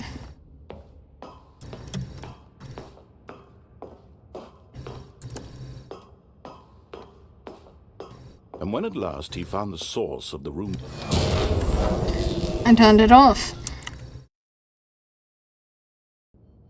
All to make you happy, narrator guy. All to make you happy. blackness, and a rising chill of uncertainty. Was it over? I doubt it. Yes. He had won.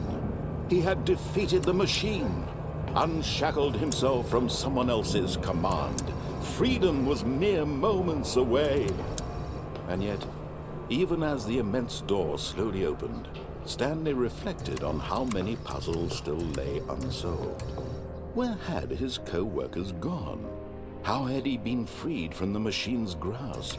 What other mysteries did this strange building hold?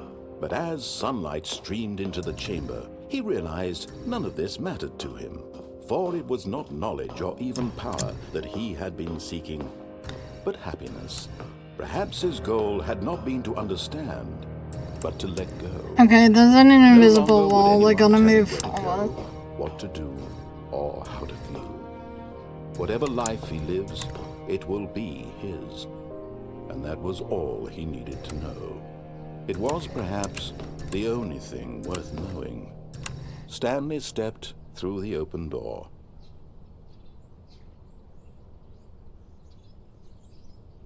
What happens if I just wait here?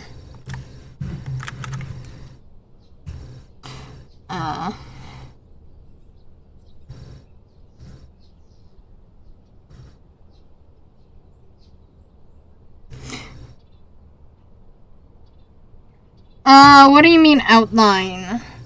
Out of curiosity. You mean like my overlay? I happened to get this model off of Etsy.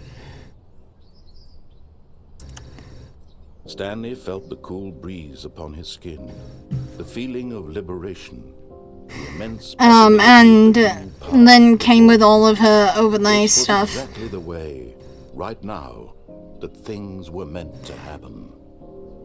And Stanley was happy. But the overlay came from Kizway?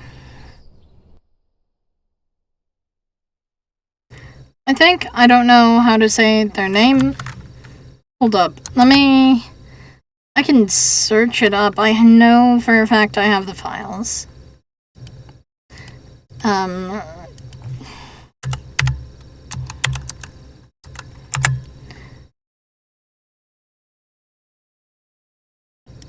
have the files and they have the artist's, I think, name on them.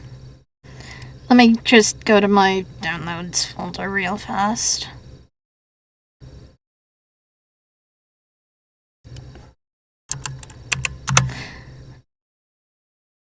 Okay, there we go.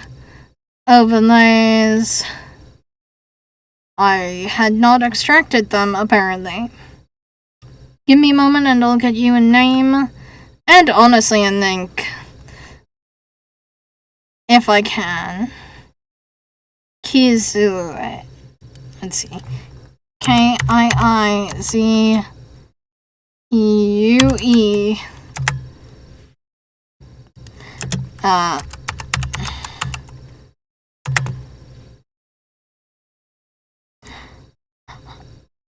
I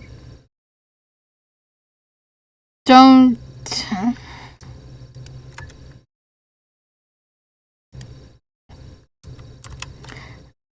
I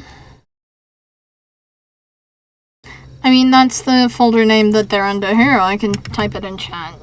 Iizuue. I managed to, I've not been able to find them. Ever since the moment I got Lynn. Right, I haven't been able to find them.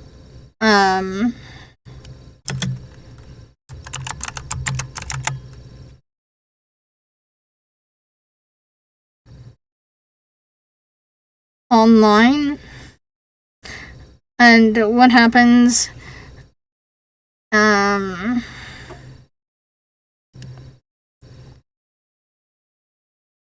is if you look it up, what happens is you get some sort of Japanese word, I think. But yeah, no, I got the model on Etsy. She was really, really expensive, but she did come with a lot of stuff. My camera is the reason, literally the only reason that my mouth's not opening. The alerts, which I need to extract because I need to actually set them up, were from Fiverr. From, K-R-I, Pepri,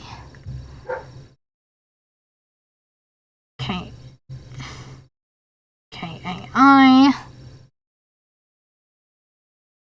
K-K-A, and, that's on Fiverr.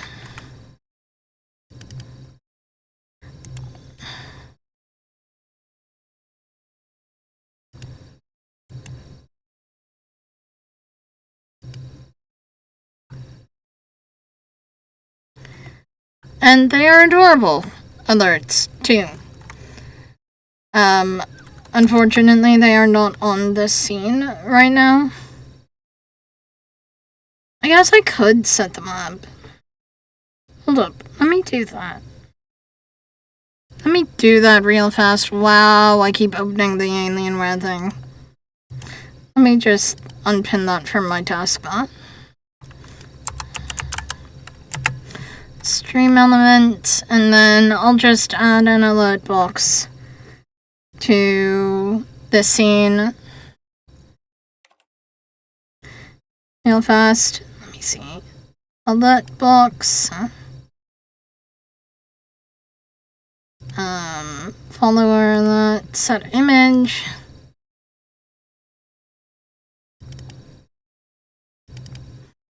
Then let me just upload all of these.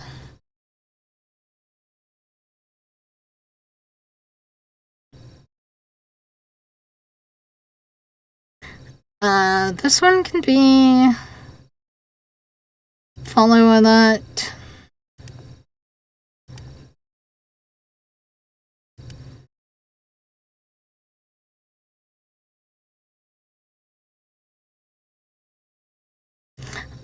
I hope I'm using different images for the alerts. Okay. So that one's the follow. That one's the sub. I currently do not have a tip alert. Cheer alert can be this one. And I know exactly which one I want the raid alert. It's really cute. It's Lynn waving. Save, and then yeah, no, if you do any of those things, you should now see it. And no, I don't know why my hype corp's a little bit broken.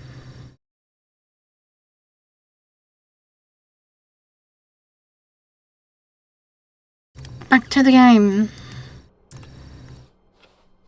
All of his co-workers were gone. What could it mean? Wait, let me Stanley tap decided to go to the into meeting room. Perhaps he had Steam simply and missed a memo. see if there are 2 out of 11. Okay.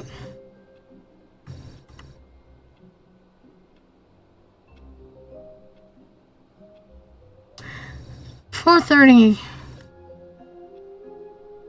499, 428, 431. Stanley went around touching every little thing in the office, but it didn't make a single difference, nor did it advance the story in any way. Oh, please. Are you really just doing this for the achievement? Click a door 5 times. Is that all that you think an achievement is worth? No. I can't just give these merits away for such little effort. A measly 5 clicks. Alright. Suppose you were to click the door 20 times. I would say that's the kind of effort that warrants recognition. I'm doing it. I have to say, I'm still not feeling the satisfaction of witnessing true effort Alright. in a noble cause. They want me to Perhaps get 50 clicks tinnitus. will do. Yes, almost certainly 50 clicks. And you know what I say to that?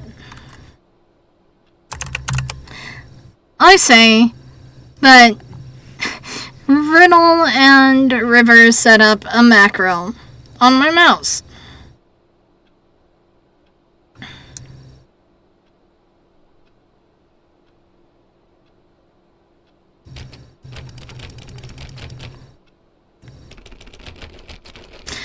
That clicks 7 times a second.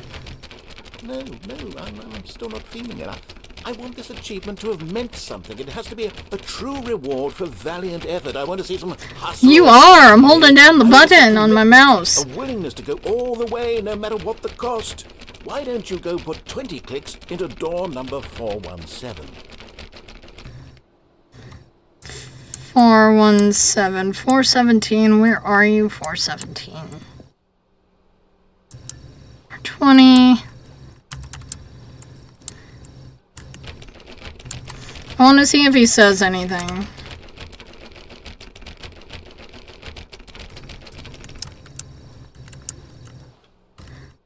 $417. Oh, great. Now, go click a few times on door 437. 437. 56. 24. 30. Where is 37?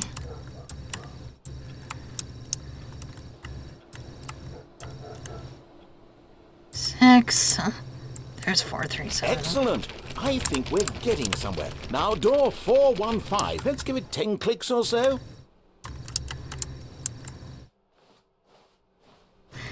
It's just sending me around to fuck with me. I know that. 17. 15. There's a door that says new Now, content. back to door number 437.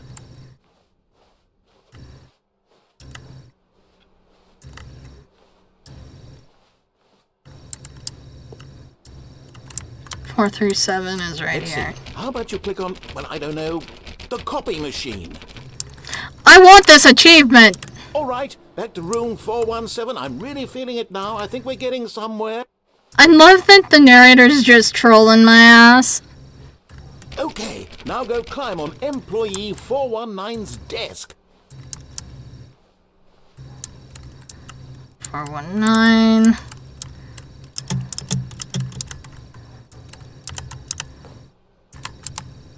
That is a small-ass pixel. Yes, this is great. You're putting it all on the line, Stanley. I like that. All right, let's keep it up. Go give me a few clicks on door 416.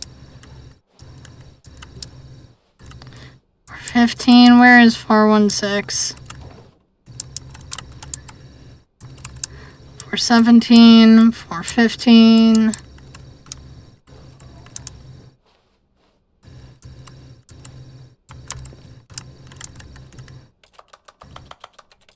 Is that 416?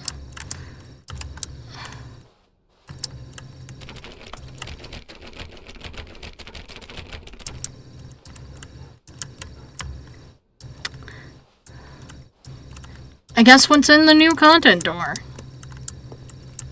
416. We've almost got it. Now the copy machine, do that one again. I know that he's trolling, but I love it.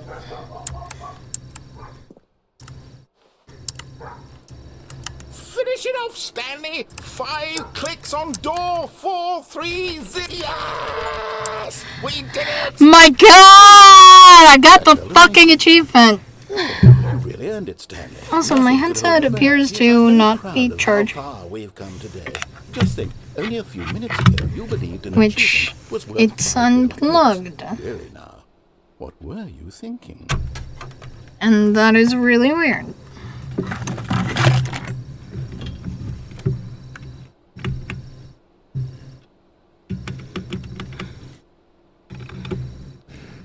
Let me plug it back in, please. I plugged it in a few minutes ago and I thought it was just plugged in.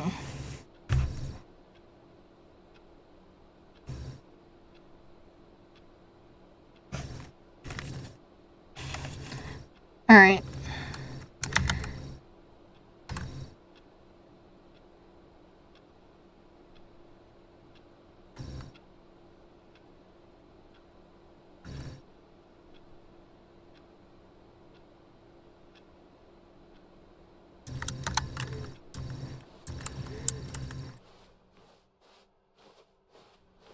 Alright, I want to check out this new content.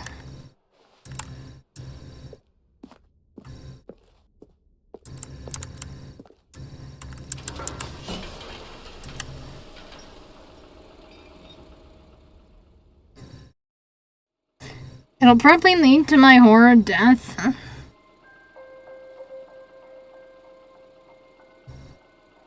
Hello, and thank you for playing the Stanley Parable Ultra Deluxe. As you may know, the Stanley Parable was a video game released in 2013 on home computers.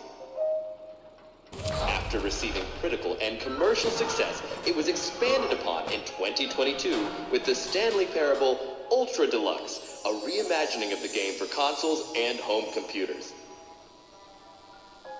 The Stanley Parable Ultra Deluxe features exciting new content that broadens and expands the world of the Stanley Parable, delighting audiences the world over. I really like this. Please, step inside and see what thrilling new adventures await in the Stanley Parable Ultra Deluxe.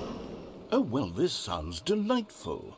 I'm very excited to see the thrilling new Ultra Deluxe content. Okay, so far it's an elevator. Nothing special yet, but I'm sure it's just the beginning of a mesmerizing adventure. Yes, I spammed the jump button enough. Is it broken? What's going on here? Should we be moving somewhere or... Oh, here we go. All right, finally, at long last, it's on to the new content. I've never been more ready. Let's do it. Sorry, that was I just think. I have to say initial impressions of Stanley Parable Ultra Deluxe mostly tedious. It's as if Oh, okay. Let's see the content. Gimme the content, Stanley.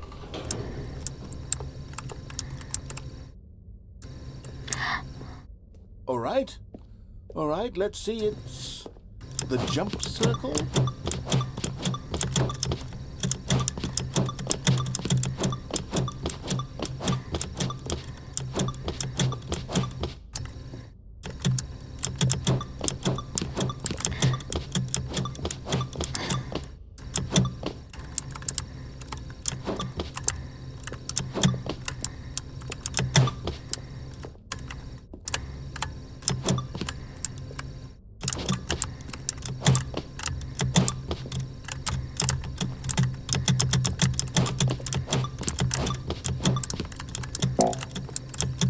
Oh, I'm out of jump juice. I want more jump juice.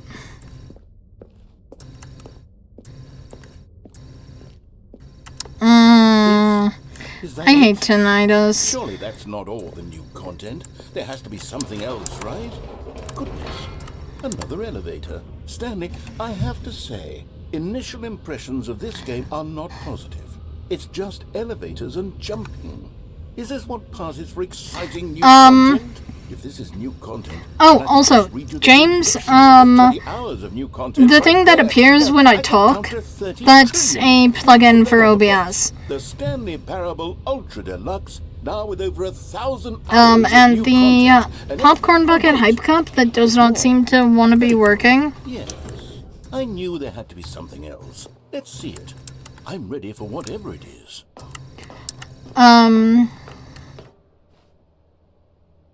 I love this. That's it? Oh, you've got to be kidding me. You see, Stanley? This is what happens when greedy video game developers with no respect for their fan base rush a cheap expansion to market for no reason other than to make an easy dollar. And don't get me started on the level of craftsmanship that's gone into it. In fact, I'm looking right now at the game's achievements, and it's hard to believe one of them actually says, "Test achievement, please ignore." What quality assurance department One signed off does. on this? I'm infuriated and I'm offended, and I intend to find these people on Twitter and hold them personally accountable. It's my fault, Stanley. I built up too much anticipation around the new content, I'm afraid. It could never have lived up to such expectations. If you're still with me, why don't we just reset the game, and we'll try to get back to what the Stanley Parable is really about. No frills, no gimmicks. Just you and me having a great time together like always. There is also an achievement to play this game for the entire duration of a Tuesday.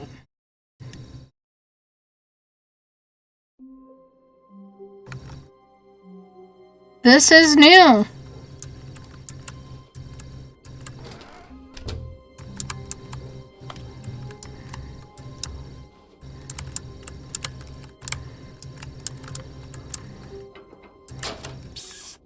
Stanley, come over here. In the vent. I want to show you something. Oh, you don't want to see the cool surprise I made for you? Well, fine. You're a dork, ain't it? Oh, never mind. You're not a dork.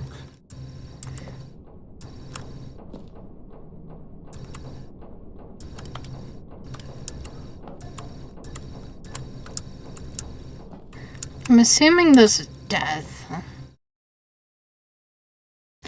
It's a loading screen. I was wrong. Okay, you remember how cheap and unsatisfying the new Ultra Deluxe content turned out to be? Well, it got me thinking about the past, and how much better the Stanley Parable used to be. So I made something special, and tucked it away here where the game's developers won't find it. Just our little secret. Take a look.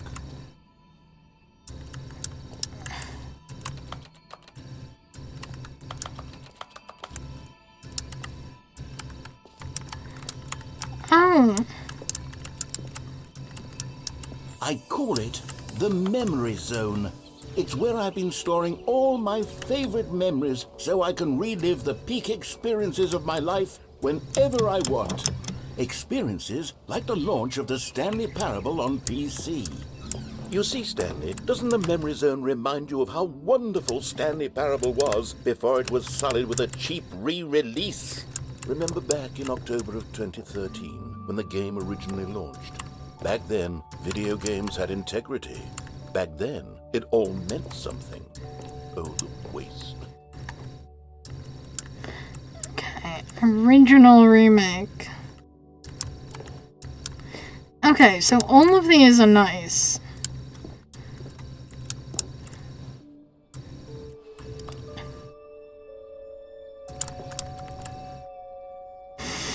Smile because it happened.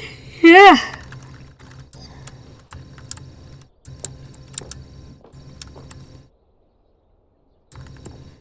Oh. BAFTA nominees.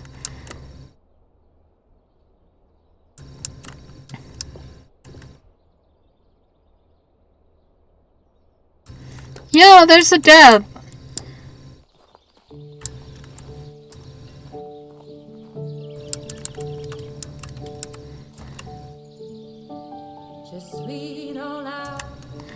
That's beautiful.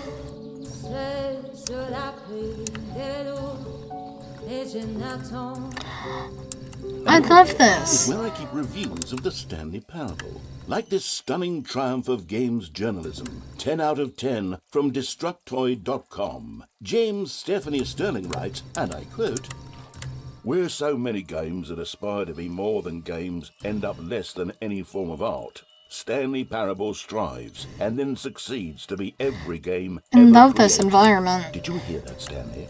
Every game ever created. That's how grand and all-encompassing the original Stanley Parable was. It was literally every game ever created. It was Skyrim, it was Persona 3, it was all of them, and now it's nothing. Alright, I just remember this game being memed from Minecraft. Anymore. It's just a husk now. A lifeless husk with an hour of new elevator content.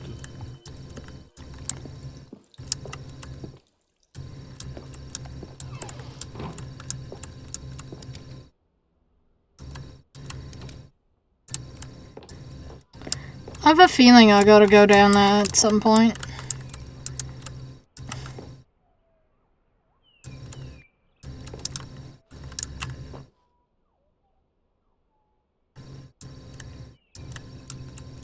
Okay, that's actually really cool.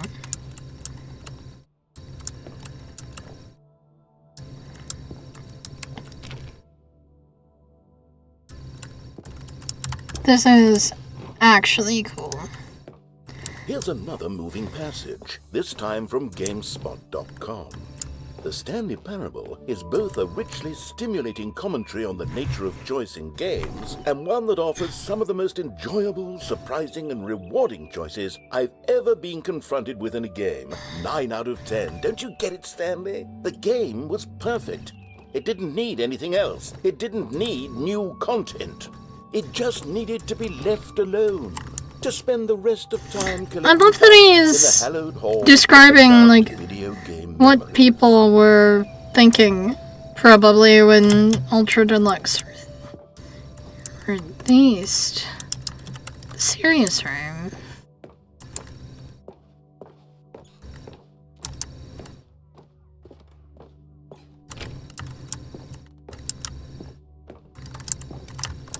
Can't move those boxes.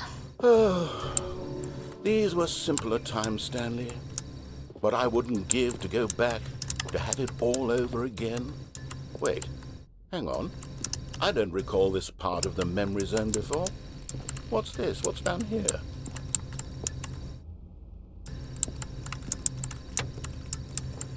Oh no. More stuff. No, Stanley, it's a collection of reviews from Steam, the online video game distributor. I haven't looked at these in years. I can't even imagine what's been collecting down here. Surely these reviews were glowing as well, weren't they?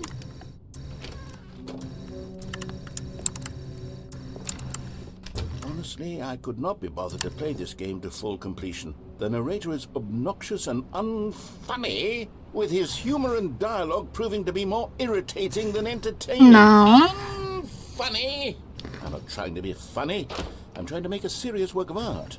I suppose I could write up a handful of gags to insert into the Stanley Parable, but the game is already such a densely layered web of profound philosophical insights that I can't even imagine where I'd have the room to stick them. Going this way. Phone buzzed. Gotta make sure it wasn't something, like, important. I want to try to trigger all the dialogue.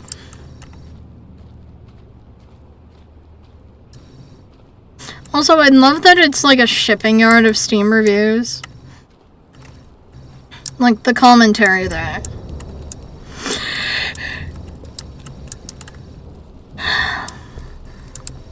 Okay, let's see what this one says. While the idea for the game is good, for someone who prefers non-linear games, this preachiness gets annoying fast. Preachy? Stanley? I'm not preachy, am I? You can tell me if I'm preachy. Honestly, you can. Oh, goodness. You're not. It's quite shocking for me. I always, well, to be honest, I had always thought of the game's dialogue as being rather terse to begin with. You can't know how much fluff I cut from the game to get it to feel as light and airy as it... Well, I always thought it did. But maybe it wasn't. Oh dear. What an awful memory to have to hold on to. These black marks on my otherwise unimpeachable track record. I feel like a failure. Like I let these people down. Perhaps the Stanley Parable isn't quite as sterling as I always remembered. Oh, this one. This one's gonna be real bad. What's this one got to say? You constantly have to stop doing anything so the narrator can catch up with his long-winded explanations of what's happening. I wish there was a skip button. Poor A skip guy. button. Well, yes. Yes, I think we can do that. If I'm truly too preachy, then maybe letting you skip ahead for just a moment, surely it couldn't hurt. Not if it means we can strike these negative reviews from the record. Only positive reviews of the Stanley Parable. That's my motto today, and it's always been my motto. I'd do anything for the... Alright then, Atlantis yes, building. a skip button we shall have.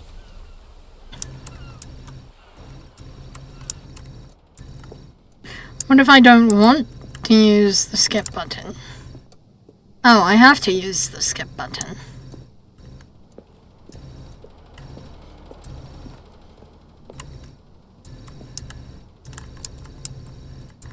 There is no other option. And here it is. Go ahead and give it a shot. I'll pop you forward in time so that the second my incessant droning starts to bore you, with just the push of a button, you'll have zipped right past it. It's what the players have been asking for, and I'm very proud to have delivered.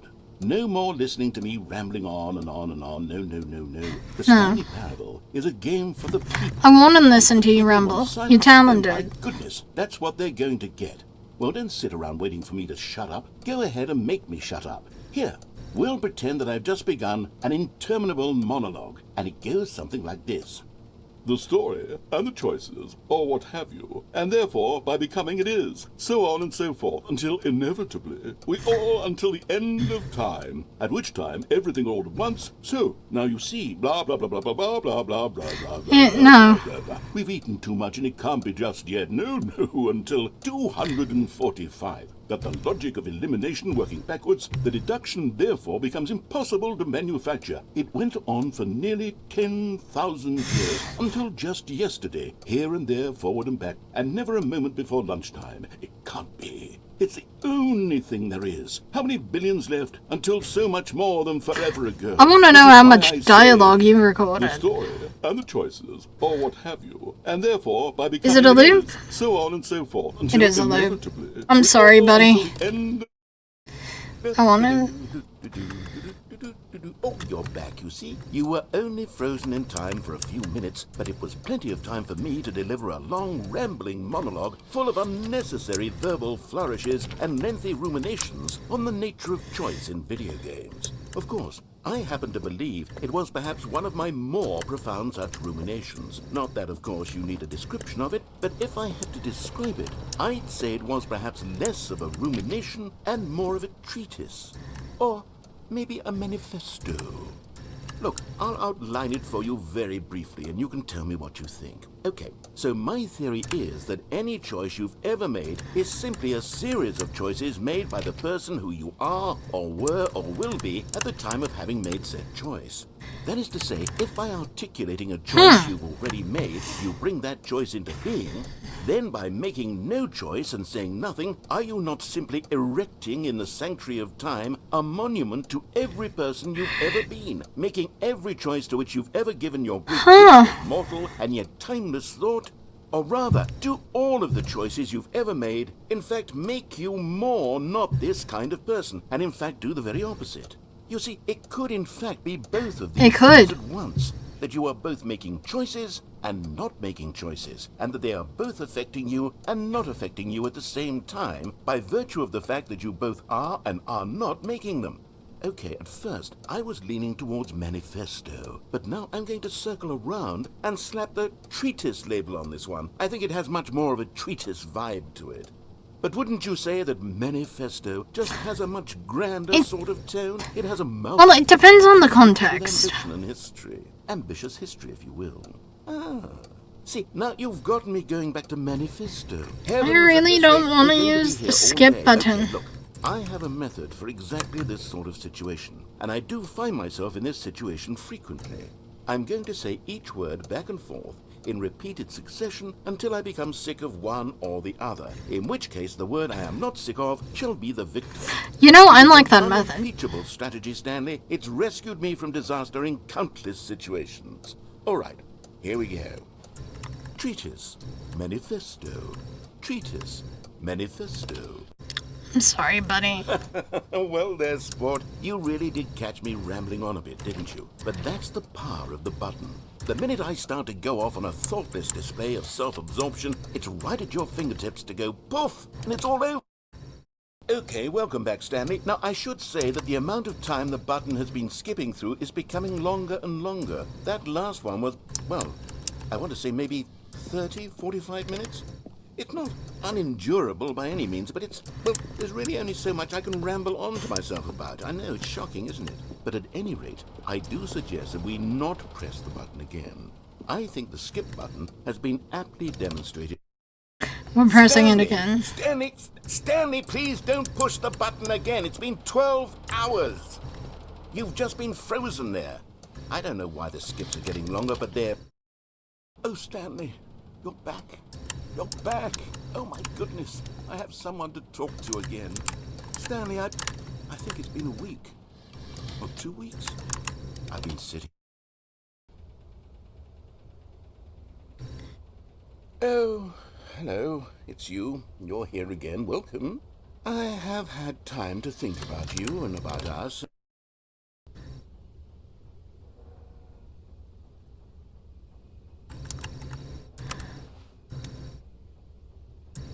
No. Is the narrator...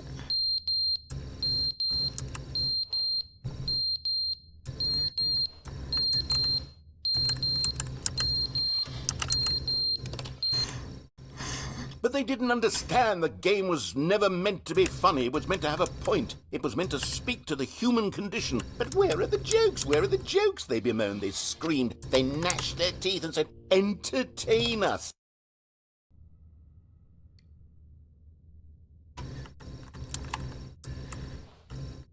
I wonder what I'm doing. The end is never the end, is never the end, is never the That's the loading text. end, is never the end, is never the end, is never the end, is never the end, is never the end, is never the...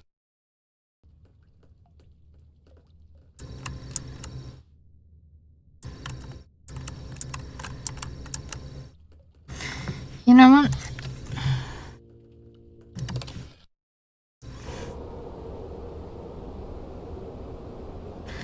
I'm gonna...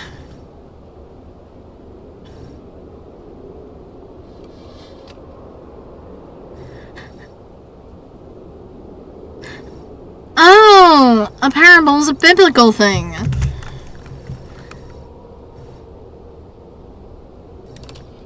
I wanna keep skipping. Night.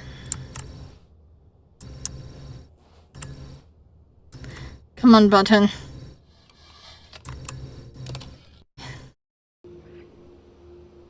Oh my god, I love this. I love the aesthetic.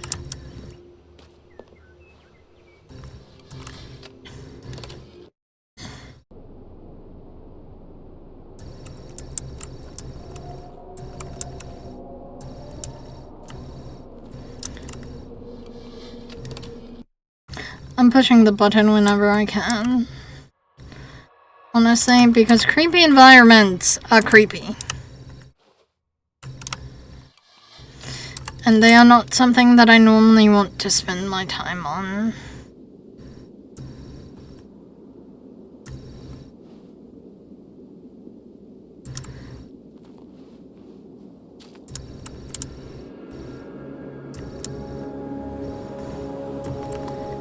It's all sand.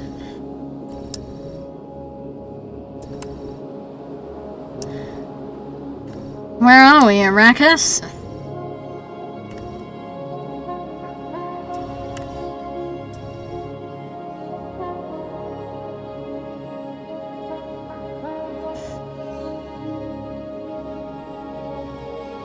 Seriously, where are we?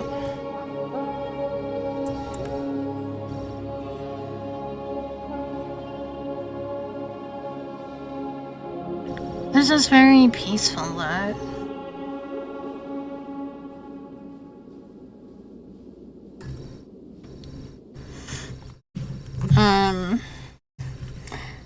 I'm gonna write down stranded in time.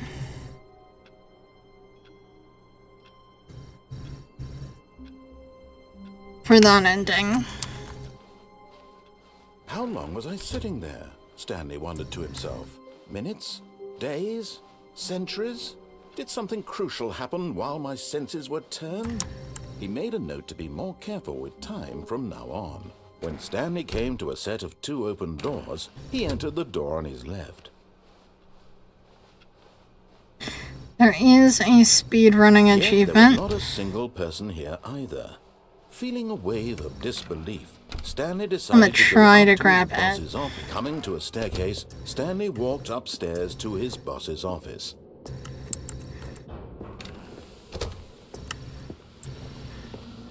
Here's the door, just go. I love the narrator.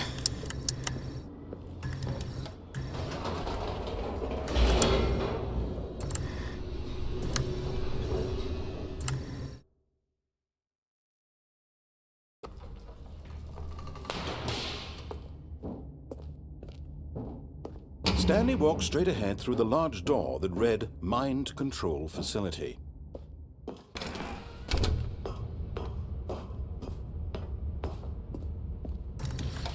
The lights rose on an enormous room packed with television screens. Let me What walk. horrible secret did this place hold? Stanley thought to himself. Did he have the strength to find out? I do. I already know they're mind controlling everybody. It's fine. Just let me have the next fucking... Their true nature revealed. Each bore the number of an employee in the building. Stanley's co-workers. The lives of so many individuals reduced to images on a screen. And Stanley, one of them, eternally monitored in this place where freedom meant nothing. Time's a-ticking. This mind control facility, it was too horrible to believe. It couldn't be true. Had Stanley really been under someone's control all this time? Was this the only reason he was happy with his boring job? That his emotions had been manipulated to accept it blindly? No, he refused to believe it. Still haven't found that door, and I want to find that door. In someone else's control? Never! It was unthinkable, wasn't it? Was it even possible? Had he truly spent his entire life utterly blind to the world? But here was the proof. The heart of the operation. Controls labeled with emotions. Happy, or sad, or content. Walking, eating, working. All of it monitored and commanded from this very place. And as the cold reality of his past began to sink in, Stanley decided that this...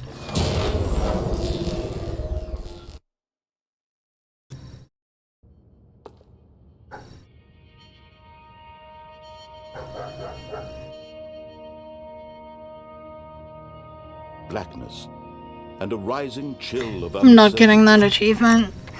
I feel like it's been too long.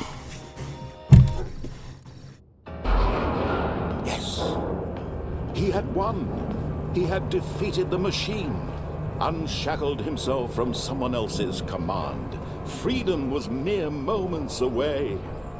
And yet, even as the immense door slowly opened, Stanley reflected on how many puzzles still lay unsolved. Where had his co-workers gone? How had he been freed from the machine's grasp? What other mysteries did this strange building hold? But as sunlight My streamed God, into the just chamber, let me out. he realized none of this mattered to him, for it was not knowledge or even power that he had been seeking, but happiness. Perhaps his goal had not been to understand, but to let go. Maybe No this longer isn't the would route, anyone maybe tell it's him the escape route. what to do or how to feel. Whatever life he lives, it will be his. And that was all he needed to know. It was perhaps the only thing worth knowing. Stanley stepped through the open door.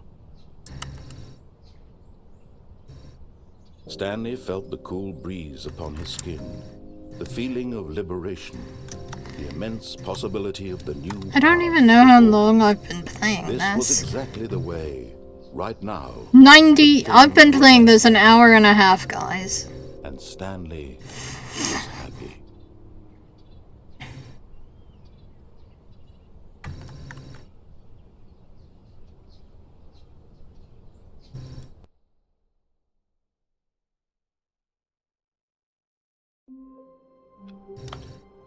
That's new. All of his co-workers were gone. What could it mean? Stanley decided to go to the meeting room. Perhaps he had simply missed a memo.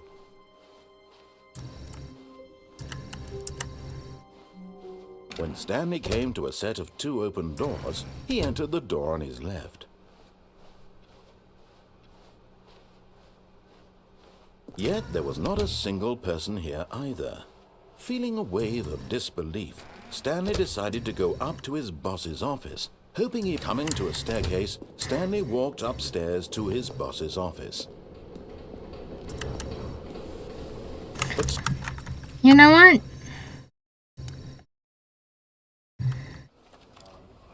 I'm gonna quit the desktop and reopen because an achievement needs that.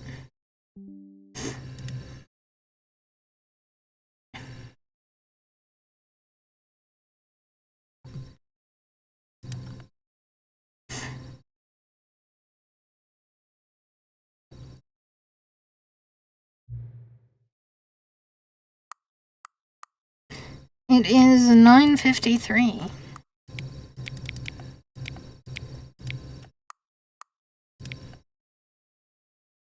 Oh, never mind. Just turned to 9:54.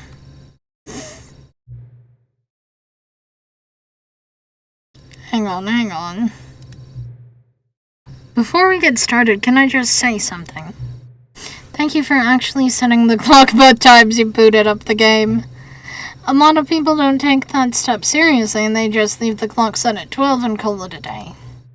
But you're actually taking the time to set the clock and I appreciate that.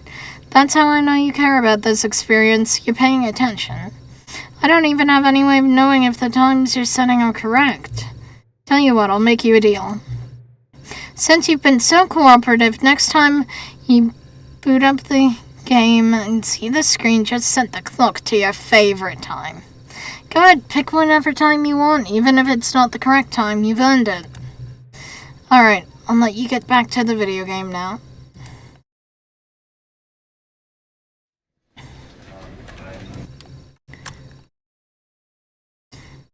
Begin the game. this is the story of a... All of his co-workers were gone. What could it mean? Stanley decided to go to the meeting room. Perhaps he had simply missed a memo. I don't care When about the Stanley new came to a content set I'm of trying 2 to get open into doors, achievement. He entered the door on his left.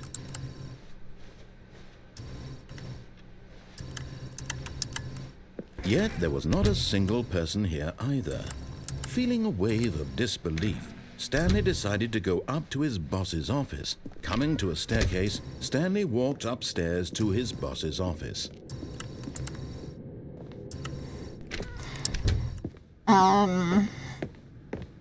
Stepping into his manager's office, Stanley was once again stunned to discover not an indication of any human life. Shocked, unraveled, Stanley wondered in disbelief. Stanley was in such a rush to get through the story as quickly as possible, he didn't even have a single minute to just let the narrator talk. That kind of anxiety isn't... It's not anxiety. For a few moments, with some calming new age music. It is calming, and I do love the music, but let me through the damn door!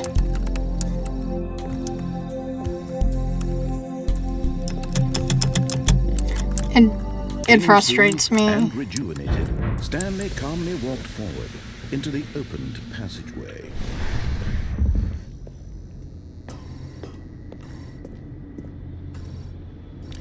Also, if this is your walking speed, someone needs to scold you. Because this is like my sprinting speed, IRL. Descending deeper into the building, Stanley realized he felt a bit peculiar.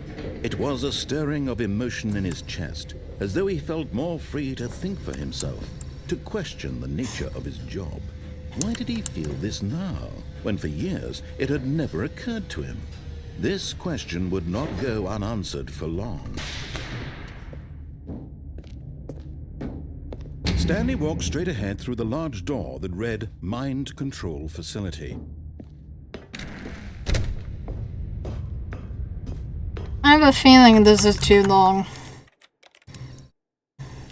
So, instead of hunting that achievement, we are going to go to the new content.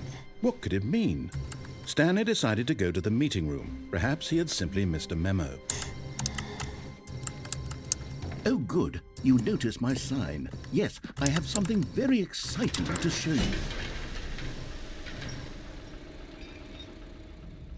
You do?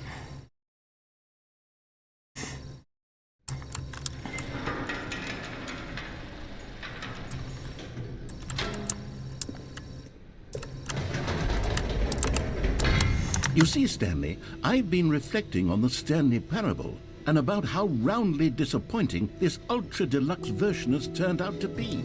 The original Stanley Parable was a landmark, and any new content for it should live up to that legacy. So forget this ultra-deluxe nonsense. I say we take it one step even further. Which is why I'm very proud to announce for the first time ever, the Stanley Parable 2.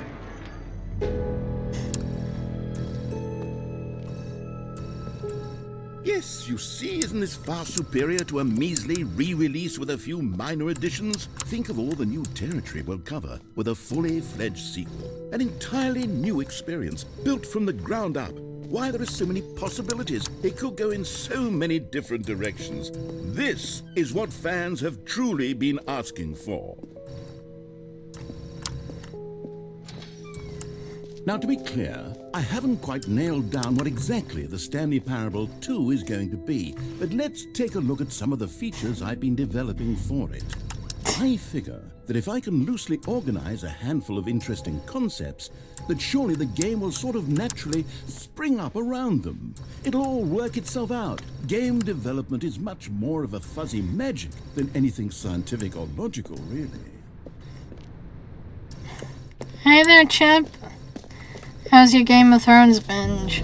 Here we are. Go on. This feels like a Left 4 Dead 2 environment.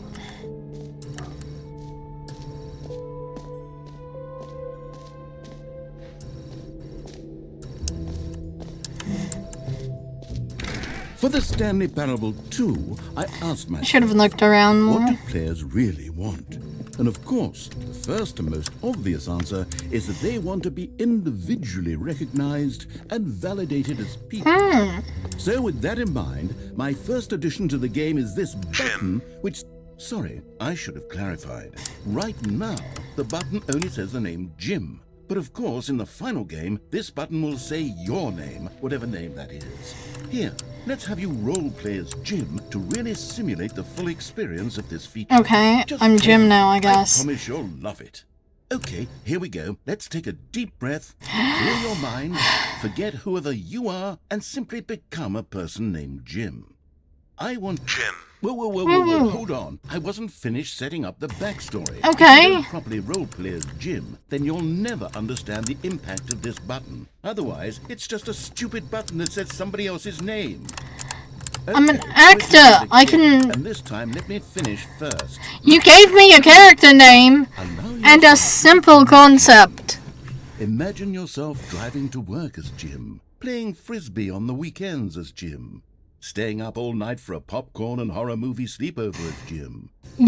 developing a crippling substance addiction as Jim, Ah. discovering yourself through fringe religious groups as Jim, and finally dying a slow death at an old age, surrounded by members of your cult as Jim. All right, fine, whatever. It's just a meaningless button that says Jim. Are you happy now? Get out of here. I'm done with this button. Why don't you go humiliate me in front of a different feature that I worked very hard on? I wasn't trying to humiliate you, bud.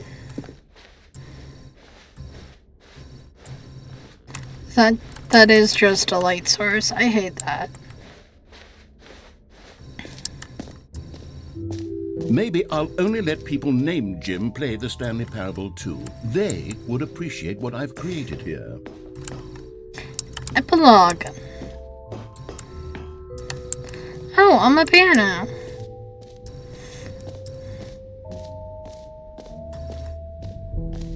Achievement.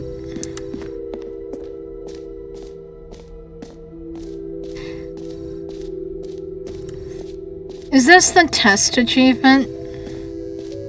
Now here's something special. You remember that broken test achievement that got left in the game on accident? Well, I'm developing a technology to simply give you the achievement. Yes. Okay, perhaps I should have clarified. This is technology that will exist. Right now, the achievement is still fully broken. I'm not a wizard, Stanley, but I guarantee it will be fixed in the sequel to at last satisfy the hordes of ravenous fans all over the world who have been uproariously demanding this feature. Gamers, we hear you, and I promise it will happen.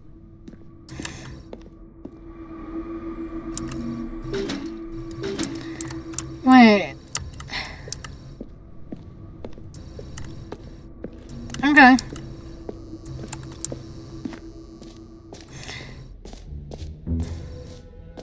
What else? What other exhibits haven't we seen yet? That's new.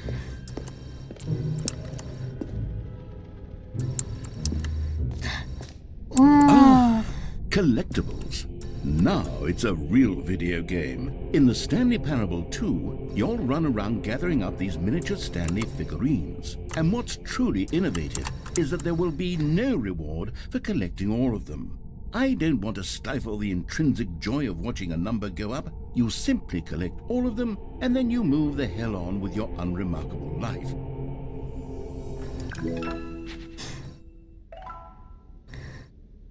And love this.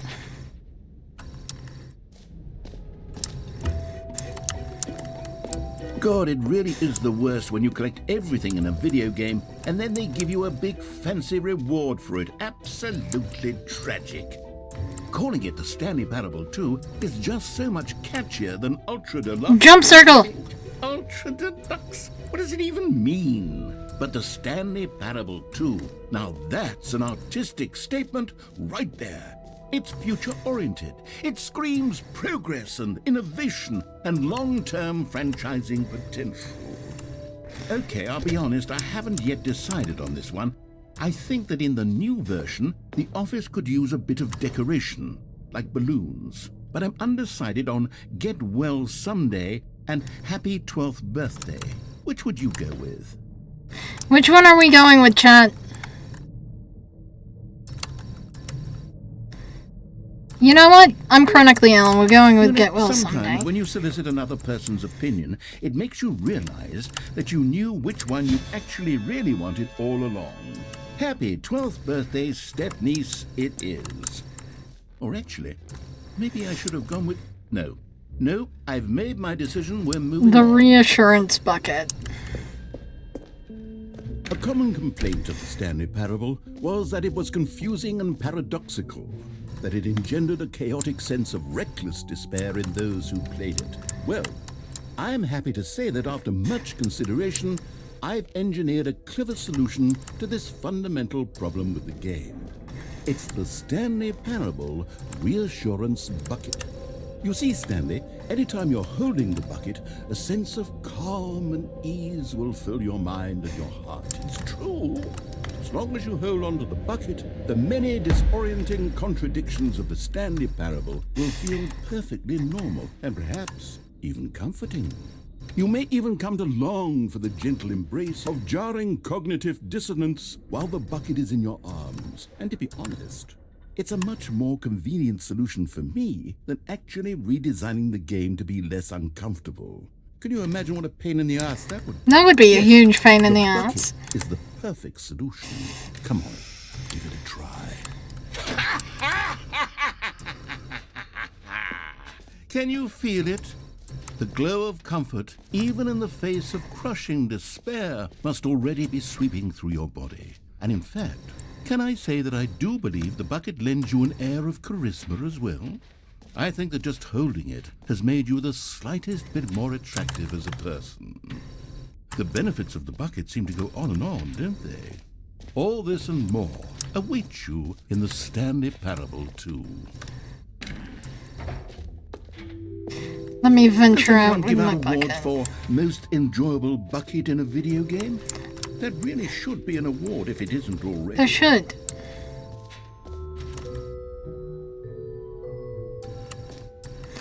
Jump circle.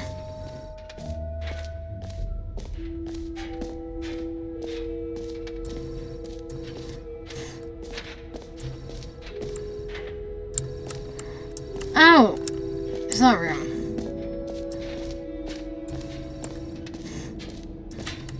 The bucket is nice. And I do like the subtle clanging. Stanley, here's an idea that I'm truly fond of. It's never been done before in a video game. This is, in fact, a hole that you can fall down forever. That's right. Infinite falling. You can fall until the end of time, if you like. A stunning leap forward for video games as a medium. Woo! You see, isn't it wonderful? One of my more ingenious concoctions, if I do say so. Now then, I do. since you've gotten to see the infinite hole, you can press the teleport button to pop back up to the top, and we can continue onward. I will. Now, I don't mean to be a bummer, but I do recommend you use the Once that teleport light button to go back disappears. to the top. Maybe do it on the sooner rather than later spectrum of things.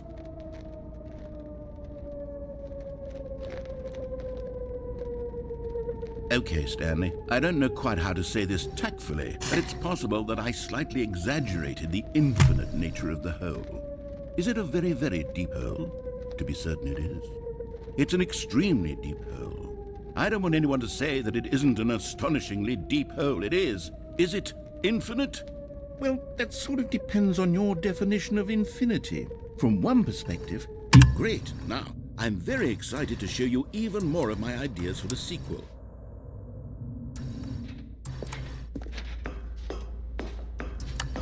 I want to see this more than I want to crash to the bottom of the astonishingly deep hole. And possibly lose the bucket.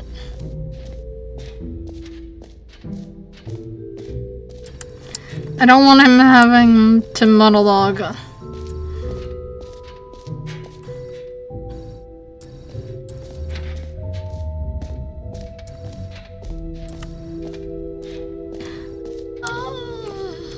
You know what? Let's bring the jump circle back for Stanley Parable 2 as well. It's... Oh, wait. You already spent all your jumps the first time we saw the jump circle? Oh well. I suppose it can just be a nice decorative piece then.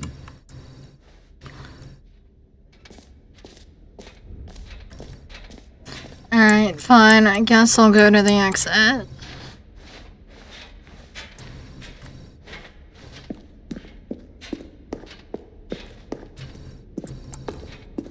All right, have you seen everything you wanted to? Ready to move on now?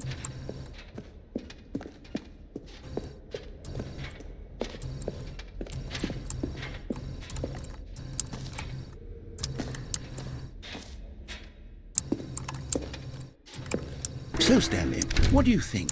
Do you like all of the new features? Yes, I know it's not exactly clear yet how exactly these features will come together as one single coherent video game, but I can feel it in my soul.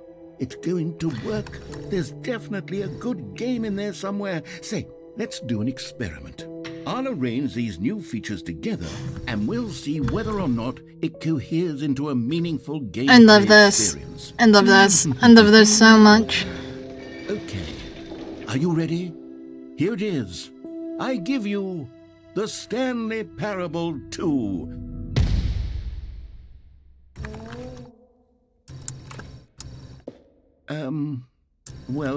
I mean, there's potential here, right? It's sort of... Okay, never mind. Hold on, let me do a different arrangement. Okay, yes, this is much better. I feel good about this. Here we go. Version 2.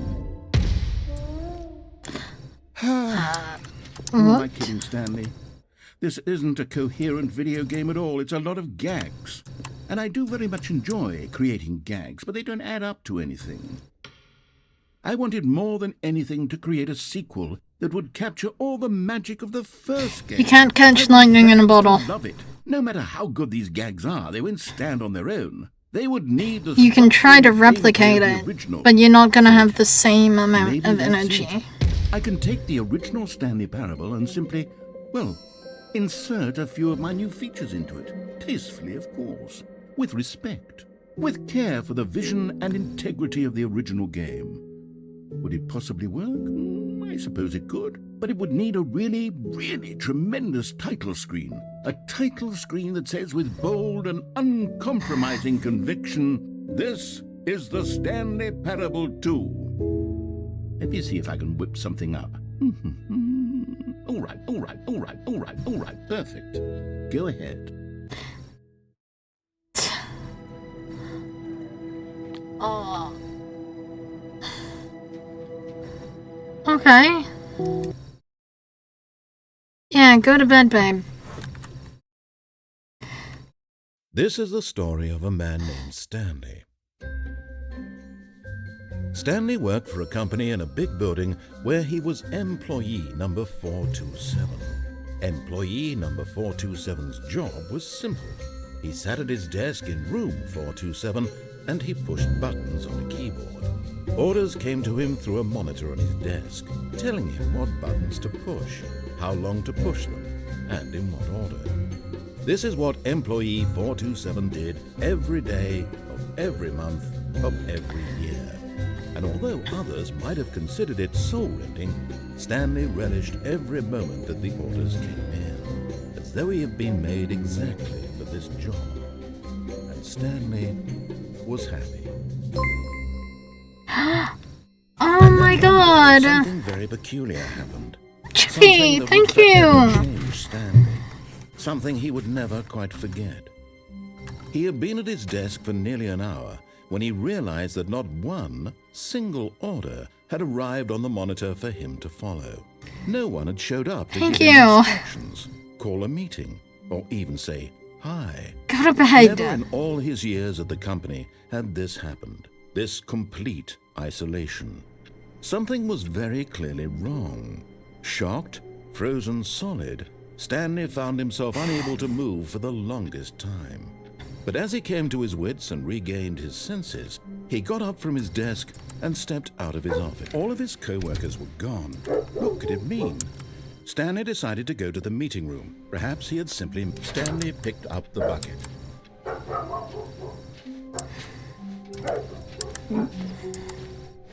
Stanley clutched the bucket tightly to his chest and entered the door on his left.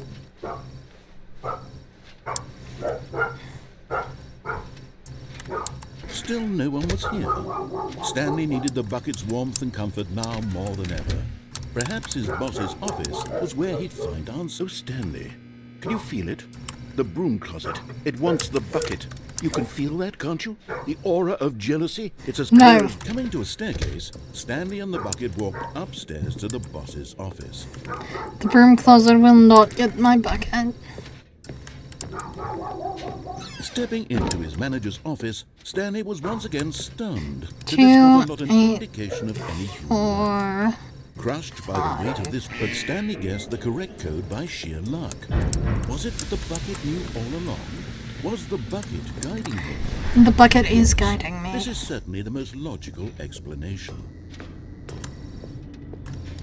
You are the bucket now, narrator. You are the bucket, narrator.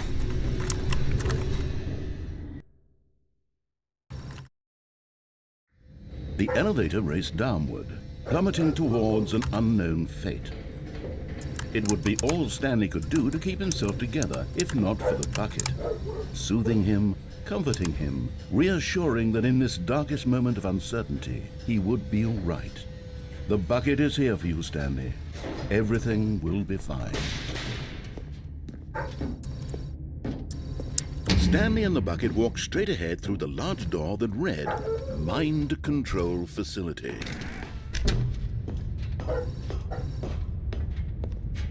I love that the bucket's included Lights in rose narration on as an well. enormous room packed with television screens. What horrible secret did this place hold? Stanley and the bucket both wondered to themselves. They did an amazing job of including the bucket. The monitors jumped to life, and Stanley nearly dropped the bucket in shock. Everyone in the office was being videotaped, monitored like guinea pigs. The bucket had never seen anything like this, and it very nearly burst into tears as Stanley cradled it gently, reassuring it that everything would be fine.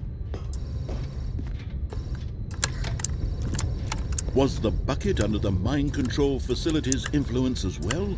Had the bucket been told to do things it didn't wish to do? What I'm kind just of holding things down does a W. bucket want to do or not want to do in the first place? At this point, These questions raced furiously in Stanley's feeble mind. No! He screamed into I've the been bucket. He couldn't I've been accept going it. for His own almost life in 4 someone hours. else's control. Never! He squeezed the bucket tighter. His one friend in the entire world.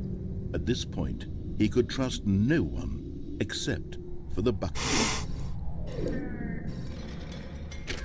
But here was the proof. The heart of the operation. Controls labeled with emotions, happy or sad or content.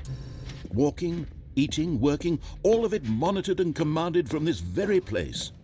And as the cold reality of his past began to sink in, Stanley decided that this machinery would never again exert its terrible power over another human life. For he and the bucket would dismantle the I love controls this. for good. Two best friends, Stanley and the bucket, up against the world. I love the bucket. They high-fived in a really cool way, and the bucket made a sassy comment about taking down the system. So Rikki's the bucket then. Hey! Fuck you, Alpha. Stanley and the bucket waited in blackness. Was it over? Yes, they had done it. Stanley and the bucket had defeated their greatest and darkest enemy, freed themselves from the tyrannical grip of the evil mind control machine. Freedom was now mere moments away. Excitedly, the two of them began to discuss the kind of life they wanted to live once they stepped through this massive door. The bucket wanted to learn to roller skate. Stanley wanted to sneeze in every country on Earth. Both of them wanted Okay, to maybe watch Stanley any movie, is but then Rikki. stop it halfway through and begin watching it in reverse from the end. True, it was a simple life they envisioned, but it was one they'd lived together, with one another to lean on, to trust, to support. What? Wait. What was happening? Why had the door stopped? Was Stanley and the bucket not about to be freed? An unbearable silence filled the room. Lingering Am I not in allowed uncertainty, to take the until bucket? finally the truth hit Stanley square in the face. This building did not want the bucket to leave. Even the facility itself recognized the incredible calming presence of the bucket, needed the soothing warmth of the bucket.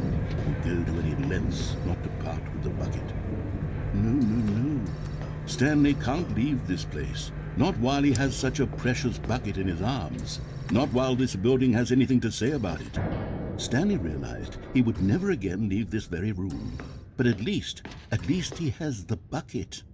To be trapped eternally in darkness isn't really so bad, Stanley thought to himself. As long as I have my bucket with me, right? I'll be The okay bucket's when getting dark. wrenched out of my Stanley arms. thought. Very soon now, he was about to find out.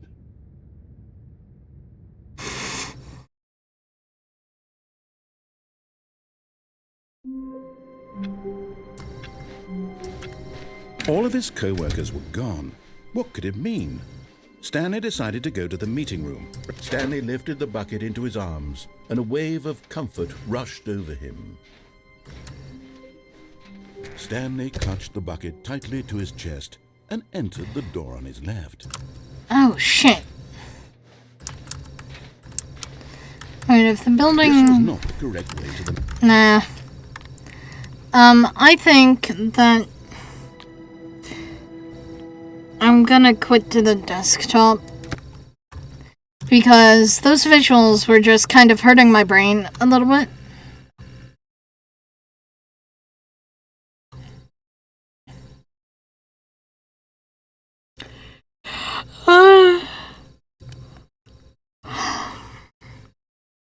I do like the game though.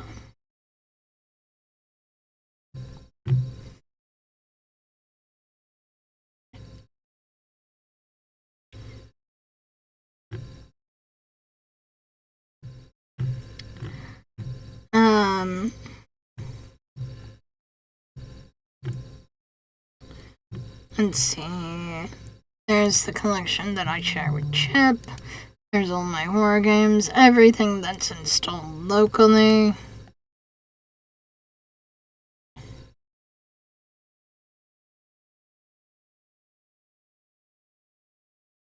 You know what? I am kind of tired.